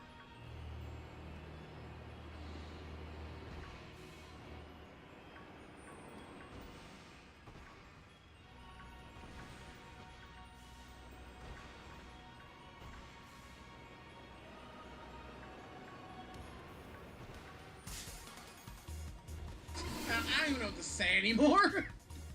I'm just driving around the freaking electric dragon motorcycle, just like questioning everything.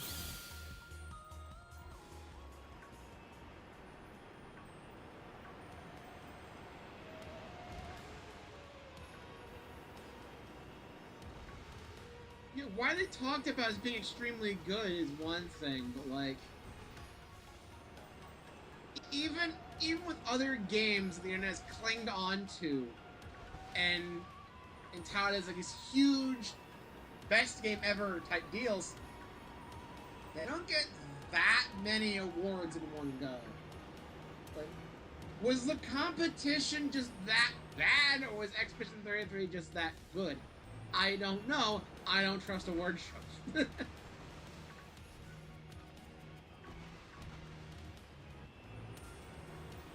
And I especially don't trust a lot of it when the internet's involved in the voting process, because who the fuck even knows?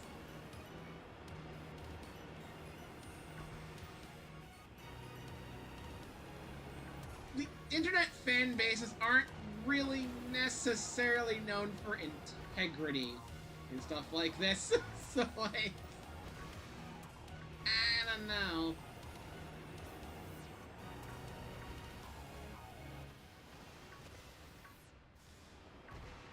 I mean, you say there were freaking memes about the whole thing. Like, I can't be the only one who's off-put by that, right?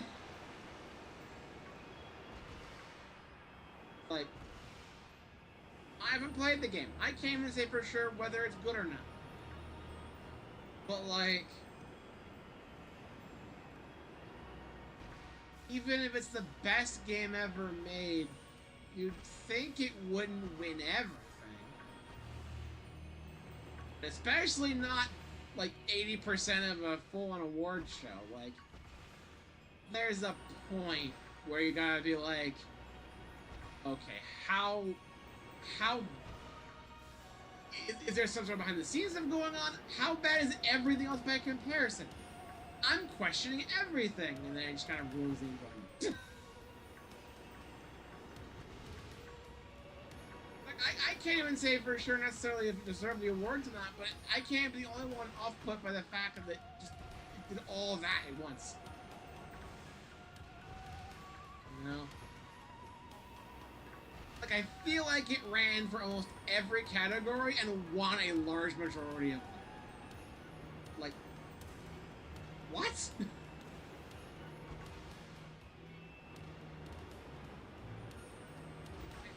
I don't even know.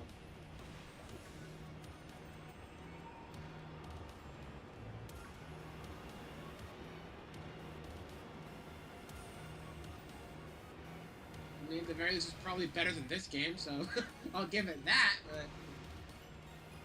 but... Tying it back to Pokemon. Let's go. we can go somewhere later again. Yeah. You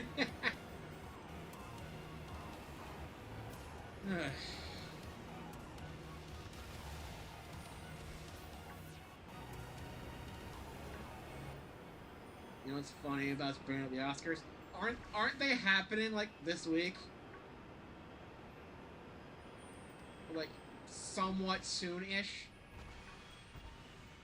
A perfectly timed tangent for something I'm gonna be largely ignoring anyway. Like again, outside of any meme material that comes from it, that will be gone in 2 weeks. Or the YMS reaction, like, give a shit. I don't even watch that many movies. I need to get better about that. I really do.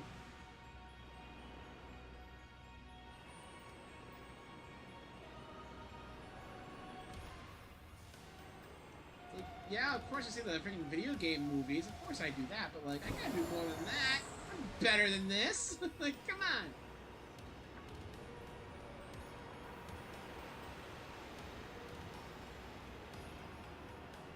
There's an alternate timeline where I became invested in the MCU. You know, I could have been in that. I could have been in that timeline, but nope. I'm just over here being like, I'm playing my games on my Nintendo Switch and not caring about anything. Oh, it's a super popular thing. I don't know if I'm gonna like it. It might be overhyped.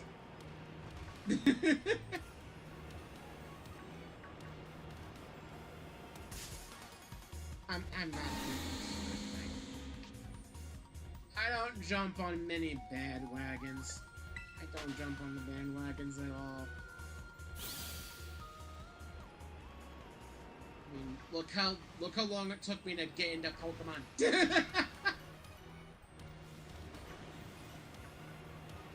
that one was just because I'm bombing. You know, still.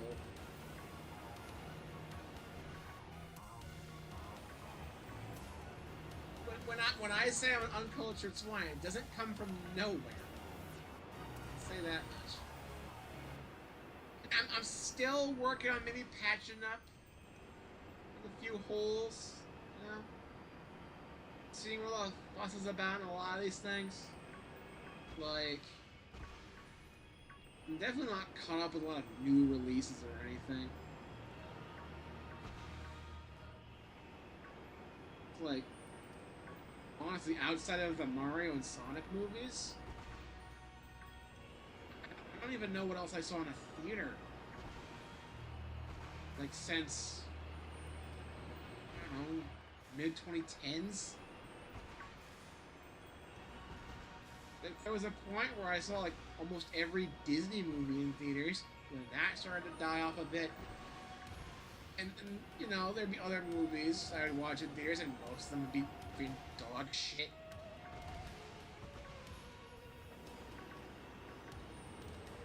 So like, I don't know. Like, yeah, I'm gonna go watch the Mario Galaxy movie when that comes out, but that was a given. That's playing it safe. I gotta take more risks, but then I'm scared it's gonna be like Monkey Ball again, where I end up just kind of not liking it, and it's a waste of my money. And then I feel bad. I guess you had to take those risks at some point, but like, and I don't even know how much this stuff I'd really be naturally interested in, you know? I don't really pay much attention to big movie releases. It probably would have been a good time for me to go watch Iron Lung when that was in theaters, because, you know, Markiplier movie, but I'm not a horror guy. So, like, the movie wouldn't be interesting me. I'd be watching just for the sake of Markiplier more than anything. That doesn't seem quite fair, I guess. Like, what else has come out recently? Would I even care?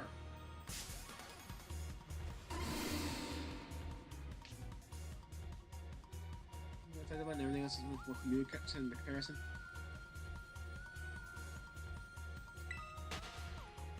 People saw the sweep coming? Like, that bad?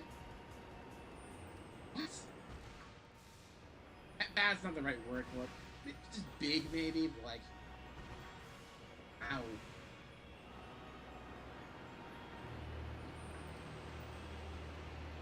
Again, like, how much of it is the game being good? How much of it is the competition being awful? And who the hell knows what else? Alright, nothing in this batch. I think we'll do one more sandwich. Another reset here. I did some updating of games while I was on the home menu last. Which is why that looks all weird. I don't auto-update my games. I don't auto-update anything. I'm a manual update type of guy, you know? I update what I want.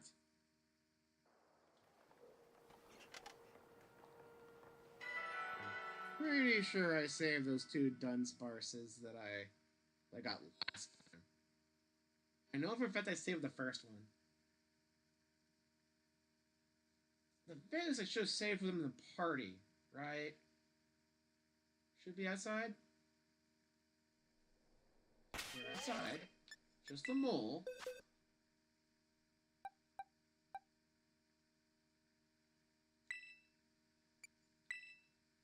Is it? This one's... They're it. Okay. Just make sure I didn't accidentally destroy them by resetting the game. We're good. Okay. One more sandwich. I'm overly paranoid about saving, if you couldn't. Alright, one more sandwich, and then we'll call stream.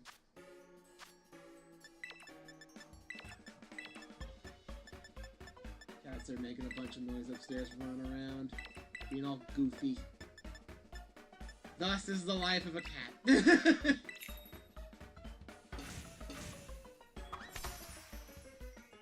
Anyway.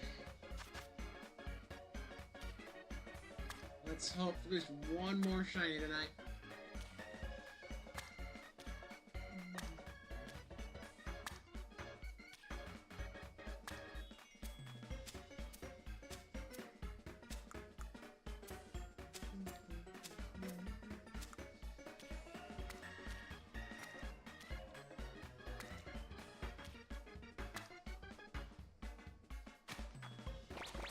And there. Okay. I think so far we're at 3 Dudunsparce over 3 sandwiches, so 1 per basically. It's not the worst luck I've had with this, but I've seen better. I want to say there have been points where I've gotten 3 or 4 in 1 sandwich before. So this is actually one of the lower amounts of luck I've had. I guess I used all my luck up playing Pokemon Go today, so who knows? Who knows? Speaking of Pokemon Go, I'm ready for tomorrow. It's Score Bunny Community Day, if I got my dates correct. And the funny thing, I've had a Hundo Score Bunny since they were newly added to the game. It's like the Gen 8 stuff started it was being added in while I was on vacation 1 year. A couple of years ago at this point. And within the first couple of days, I got a Hundo Score Bunny, and I was holding on to it because I knew for a fact it was going to calm down at some point, and here we are.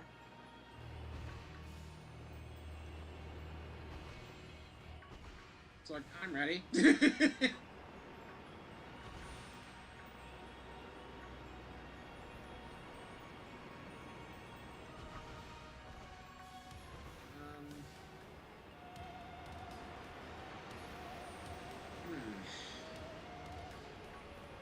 Now what do I talk about?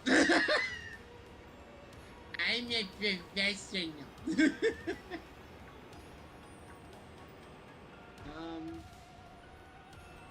You know, I don't know how much I've divulged into it on stream. I know I've brought up multiple times, like even today, where I'm like, I have not, oh, well that was quick. Hi! As I was saying, I mentioned I haven't really been, there's a lot of things that a lot of people have seen or played or done, I just haven't. So I kind of feel like I'm making up for lost time. You know, growing up fairly sheltered. Overly religious households do that, I suppose. But I'm trying to make up that a little bit. Instead of just giving like, blanket recommendations, I kind of want to make a little, not really a game out of it, but like, less asking what I should be partaking in for my entertainment, and more like, have I watched this particular movie? Have I played this particular game? And like, I just want to see like what kind of stuff, you know? It's like, I've had discussions about stuff like this in other Discord servers I'm in. I think others, if we're in Discord right now, we're not. I've had it in a variety of Discord servers, and like people would give me like things, like different franchises, different shows and games and whatnot, and I'd be like, nope. And they'd be actually surprised, like, how the hell did you miss that? How have you not done this? I kind of want to see if we can get a reaction like that here. I don't want to force it by any means, but like, I kind of just want to see like a general baseline. How uncultured am I?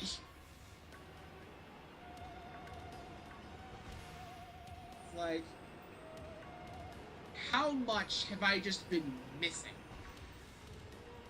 You know?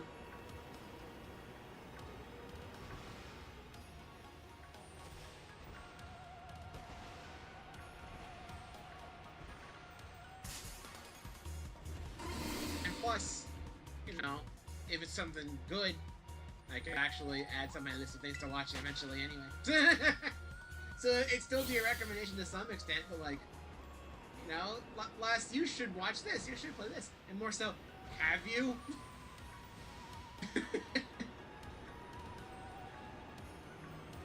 Have you at least heard of insert IP here? I know I am not aware of an intellectual property. What?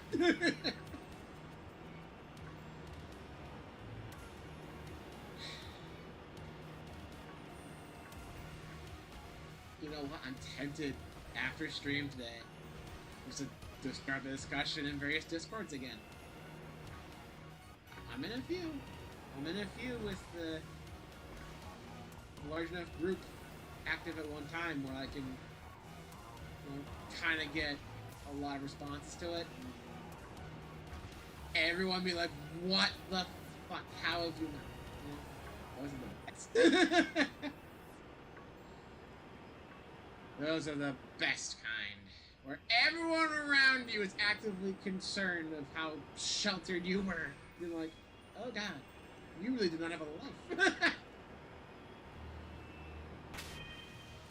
I press the X button expecting to jump. What is wrong with me? It's not the X button. What am I even doing? I have lost the plot. I mean that could sum up my life as a whole. I've lost the plot. I don't even know what I'm doing. What is any of this?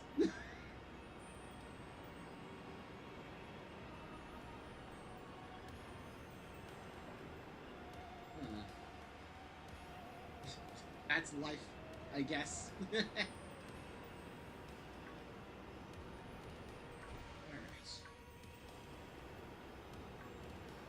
Now things have kind of died down from the award show talk. Now things have gotten kind of bland. Maybe I should have stopped after the third sandwich. No! Let me pass! Let me by! Alright.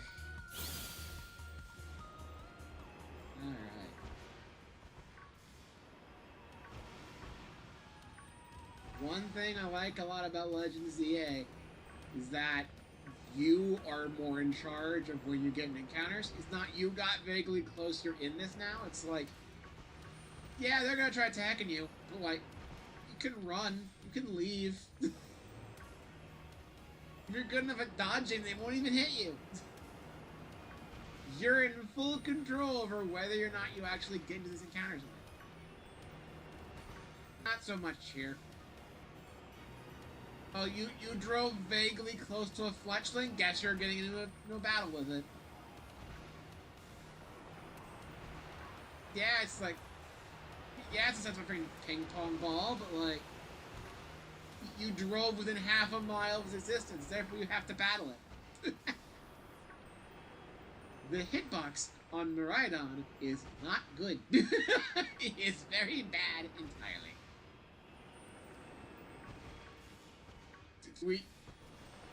Earlier this stream, somebody tried to get past that Dudunsparce and it did not go well. Like, come on. That wouldn't happen in ZA. I'll tell you that much. You just run on by and you probably wouldn't give a shit. That's just how it is.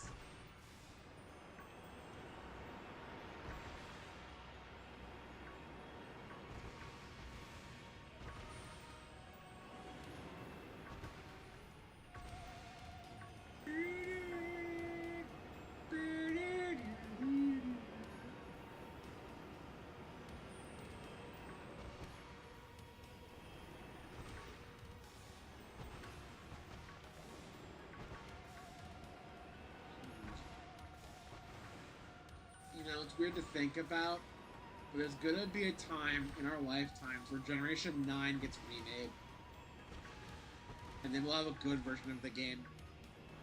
Even if it ends up being kind of lackluster, along the lengths of, like, Brilliant Diamond Shining Pearl, it'd be better than this. The bar is that low. I guess we'll find out in, like, 2085 when they finally get around to it. So right now we're waiting for them to do Gen 5 and hope they don't butcher that one. You know, Gen 5 is pretty good. Gotta be careful with that one. You don't want a repeat of what happened with Gen 4. Gen 4 remakes were hyped up and then everything went to shit. Let's hope they don't make that mistake again.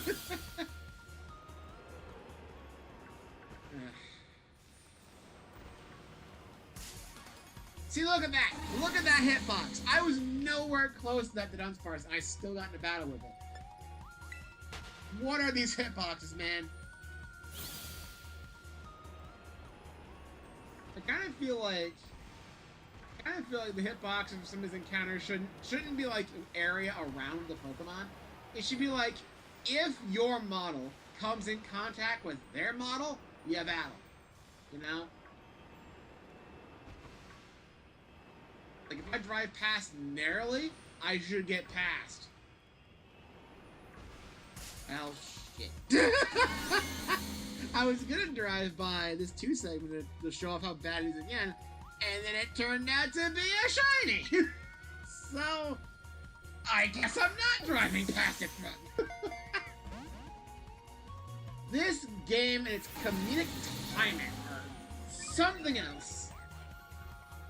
Honestly, I might attribute that to the Switch in general because, my god, this kind of comedic timing happens a surprising amount. Honestly, it kind of does. It kind of does. Alright. Dinner. I don't know about him though. Oh boy, oh god. Oh no. Repeat balls are not working very well tonight. This is just not working for you, is it? Alright, well. In that case, Dust Ball. My other go-to. Yoink. There we go. That one worked. And everything was fine. So the fact is, a 2-segment and therefore cannot be a 3-segment at all. They never spawn in the wild. Yay. Okay.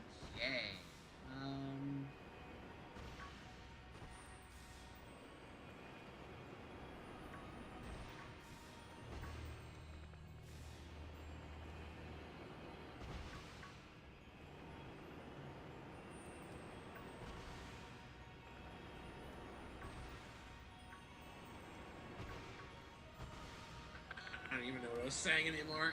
I was complaining about hitboxes in this, I think, and then I wanted to prove my point, and then that happened. What's that? You wanted to prove a point? Well, too bad. You can't right now. Twinkly, twinkly. Okay, buddy. Okay. That's what we're doing? Sure.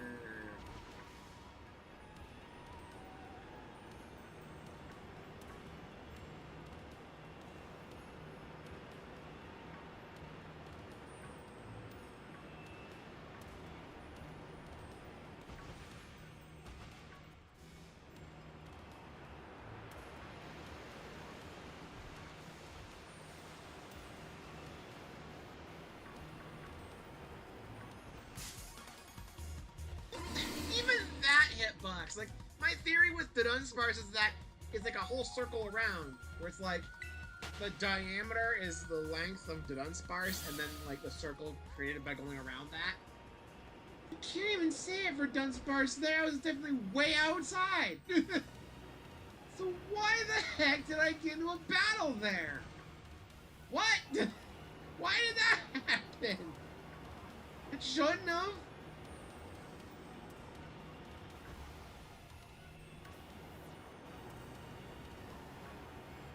This game is weird. What else I do want to do at some point, and it's, again, probably not going to be for a while, given Generation 10's coming up pretty soon. I should go back and maybe give Gen 8 a good try. Good old college try, you know?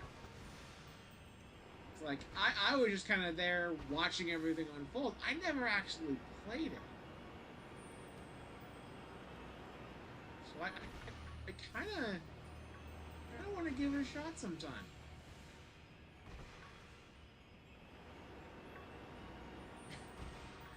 Mom's trying to go in the garage and the cats are trying to follow her. They always gotta be so nosy.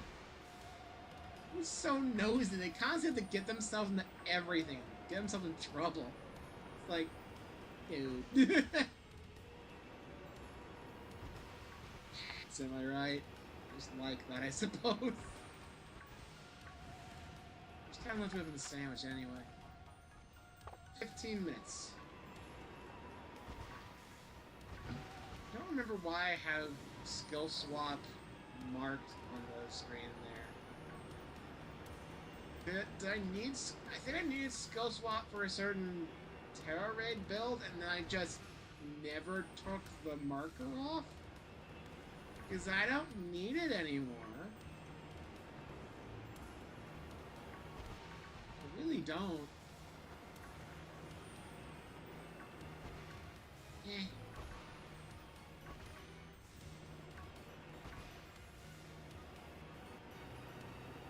I can manage for like 10 minutes or so, it's fine.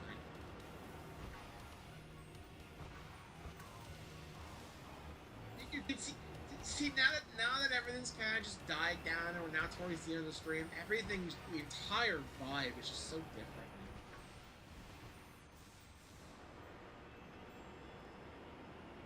It's so different. Look at that. I was just trying to stop. So like look and make sure. And I said a little bit more forward than I expected to. And counter. Didn't even touch the Dudunsparce at all. It was just, oh, you're battling now. That's it. You're in. Dude, come on. Come on. That's not right. You can't do that. That is not correct. According to the encyclopedia.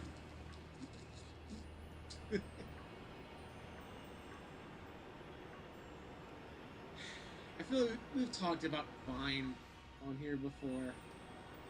A lot of those were fine. I'm not gonna talk about them anymore on here. I gotta learn to not repeat topics here all the time. If I want to keep these even vaguely interesting, I gotta have new topics. You know what I'm gonna do? I'm gonna start making a list. I gotta make a list of things to talk about that I know for a fact I have not talked about, or at the very least did not talk about very recently.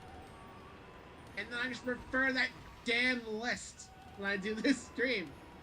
And then we get new fresh topics of discussion. And we're not wasting our time peddling in the same talking points again and again.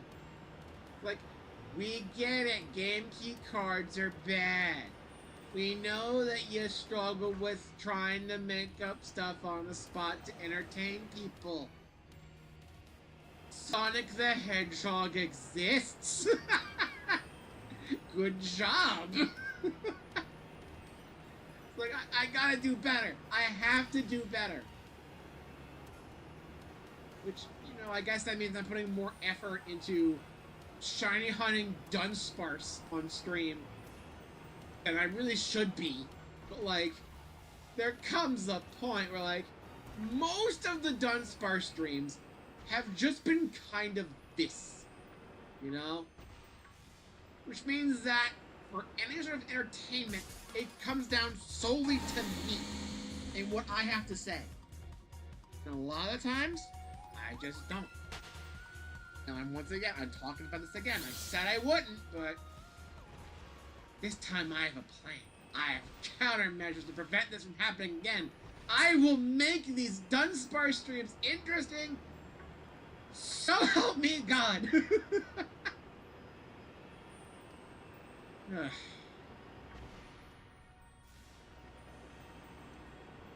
Like, to an extent, this could kind of be a podcast.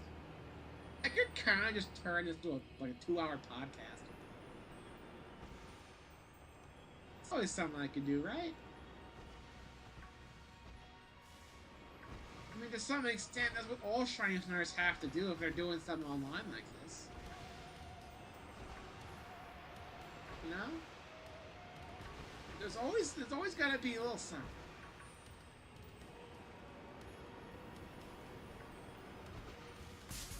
I mean, some of them probably do shiny hunt in pure silence. Just not even paying attention to anything else going on, but like, that's not fun. That's not fun for anyone because you're just going in little loops or constantly resetting the game. And because you're not talking, anyone watching you just sitting there waiting for the sparkles to show up and maybe be excited for like a couple minutes. Those in a YouTube highlight video. And then we're just back to it, you know? Gotta bring something else to the table to keep people invested. If you're doing it for an online thing like this, you know? And it's something like this, you gotta find someone to keep it fresh. And if my previous Dudunsparce streams, and even just this one, are any indication, I'm bad at that. So you know what? I will make a conscious effort to fix that. I won't just complain about it anymore. I'm gonna do something about it. That was close. I totally thought I was gonna get into an encounter there, and just like,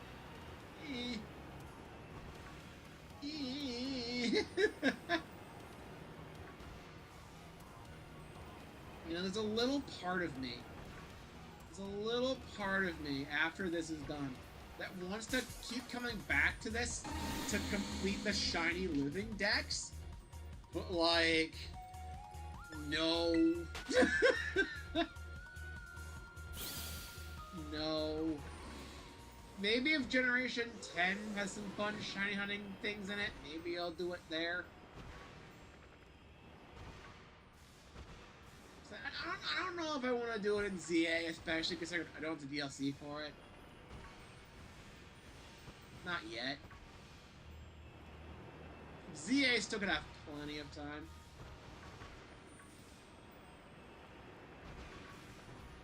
Also, I probably am gonna play Generation 10 on stream, kind of like I did with the DLC for this game. So that means the return of longer streams. I might actually try to start earlier. Maybe I'll see what happens by the time the game comes out. I'll decide by then. Given the fact it's a freaking RPG, I think it makes sense to have longer streams. So, you know, I don't want it to go as long as some of my like Twitch streams did back years ago, where they went on for like 8 hours. I'm not doing that. That's a bit much, you know. Like, I'm generally perfectly okay with a little 2-hour thing, and we're good. And then for games that are a bit on the longer side, and I want to be able to put more games on the stream list, play them live, I gotta get through some of the longer ones. So, like, the longer ones, maybe like 3 hours, maybe 4. If things are not a really good natural stopping point, you want to push through to the end, you know.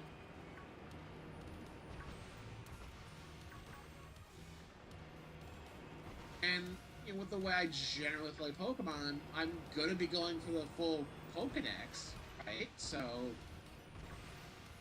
I'm not just gonna pick 6 Pokemon, book it through the game, beat the champion, do the end game stuff, and we're done in like, I don't know, a month and a half with normal stream lengths.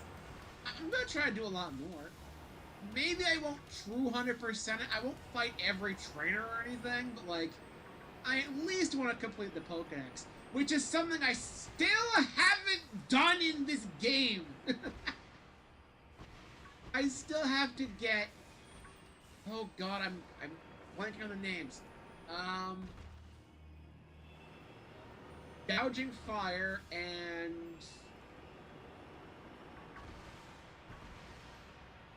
why am I blanking on the other one?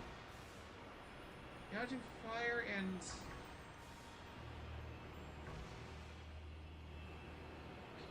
I don't know. You know the other one. You know the other one. I still need to get them in this. I still do. Like, honestly, at this point, I'm thinking I just go to do trades in Pokemon Home and hope for the best, you know?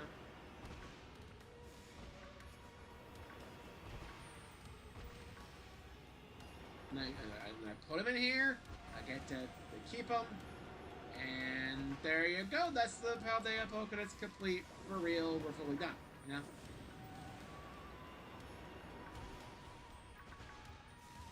And the fact that it's been like, what? Probably close to 2 years since we did Indigo Disc. You'd think I would have done that already. I think there was a point where Vix and I were planning on trading, and then it just never came up naturally.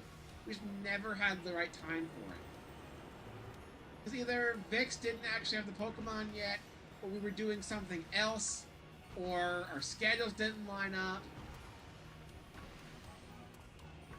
So, like, I don't know. I honestly do not know. That's just how it is, I guess. I can only plan for so much. I'm doing my best. At this point, though, I'll probably just do my best to get them off stream and all that. I think I've already mentioned what rewards you when you actually complete the Blueberry Pokedex in this. I think I brought up when we were that close to finishing and then just never finished it. So, it's not like we're missing anything per se, but you're missing on the Super Shiny Charm. It's like the Shiny Charm, but it doubles the power, and therefore this becomes a lot less tedious. And shinies lose all of their value. As if doing this doesn't. Like, come on. I'm still of the belief that we could honestly use another version of shinies. Like another color palette that is not influenced by like shiny boosting sandwiches or anything. It's always full odds no matter what. And they have extreme value because they're super rare. And there's nothing you can really do about it.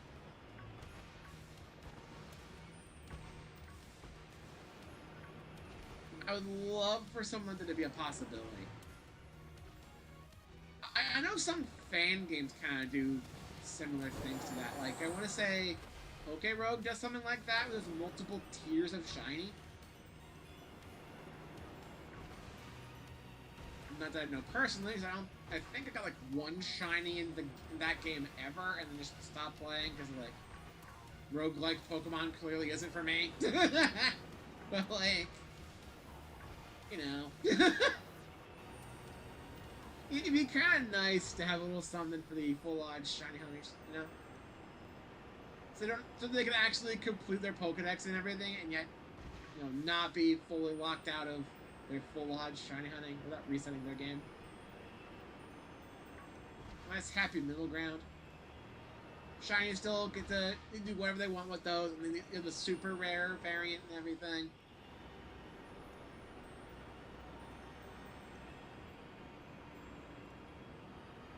I don't know. Maybe I'm just a bit brain rotted from like TCG Pocket stuff, where it's like, it's gotta be like a gold. It's gotta be like a gold card, you know?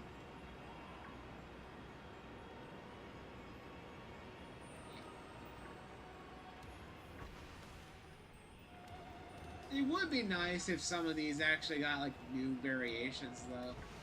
It's like some of the shinies in this series are just bad.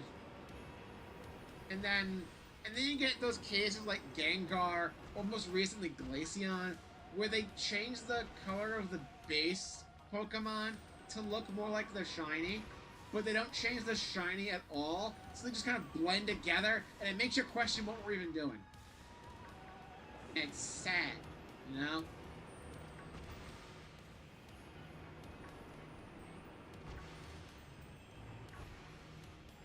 It's like, come on. Some of these Pokemon are not done justice with their shinies. And some of them, what justice they had is slowly being eroded away. Which makes me even more sad. Freaking Glaceon, dude. My favorite evolution. They're treating it this badly. How dare they? How dare they?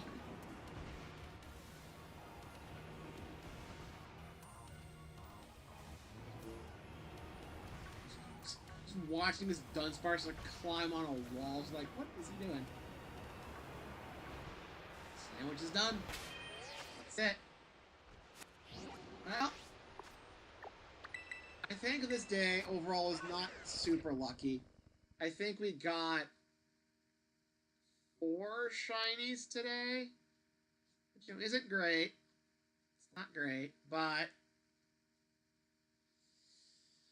could have been worse. It could have been one of those days where we maybe get like 1. Alright, so, nature guesses. I'm guessing naive for one of them because we got 2 in a row. It'd be funny if we got a 3rd. And then I think we'll go adamant. Bold and gentle. Both of them mark. Sleepy time and uncommon. Alright. Now I gotta give you the right move.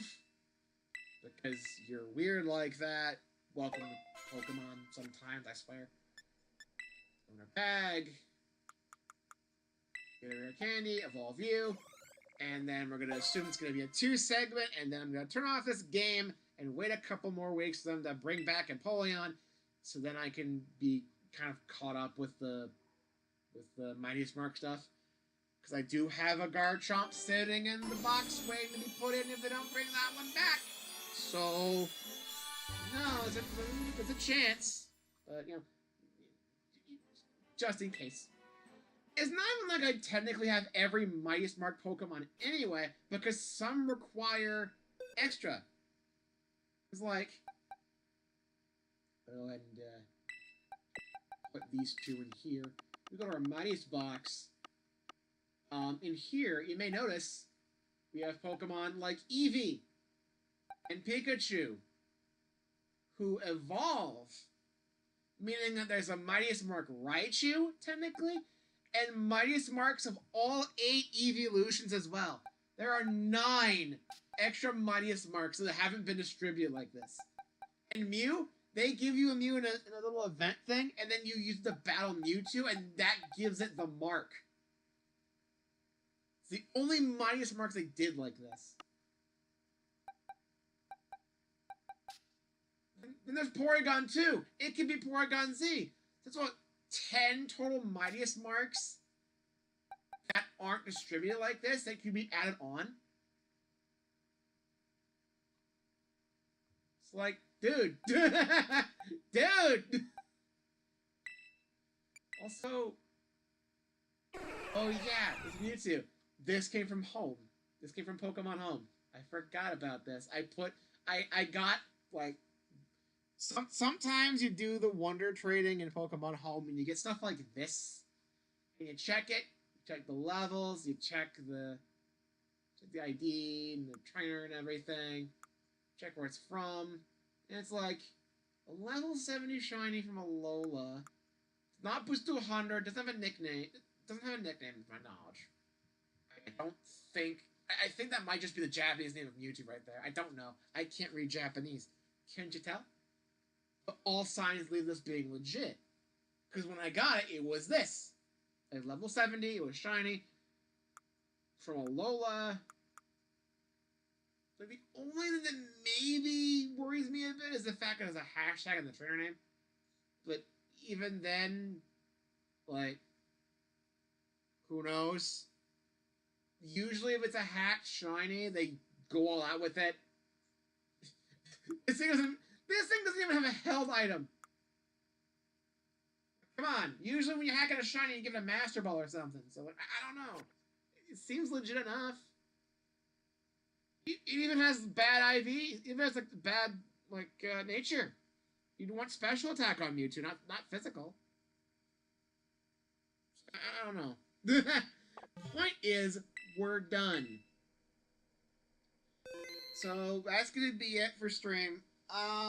Next week, I said this before. I think we're gonna start Pac-Man World 2 Repack. I did not play the first one on stream, but I did find it enjoyable. The original Pac-Man World 2 is regarded as like the best Pac-Man World game, and they remade it, so it's supposedly better now. Because no one liked the water bits. They maybe made those better. I don't know. I haven't played it yet, but I have it right here. So we'll play it next week, okay? But yeah, Pac-Man next week. Sounds fun, huh? I don't have the Sonic DLC, but even if I did, I don't think it wouldn't take that long to go through, you know? It's mostly just Sonic Generations levels. Those are quick. We're not missing anything there. But yeah, maybe I'll get it at some point to show it off and play it a bit. Like, maybe it wouldn't be a stream thing, but I'd record myself playing it and just upload it as a video and put it in the playlist. I don't know. We'll see what happens. That's it from me. There's like a couple stairs here. That's it from me for this week. Bye-bye. Goodbye. That's it. I'm done. Farewell. I'll see you next week. Waka waka waka waka waka. Oh, yeah. Alright. See you next week.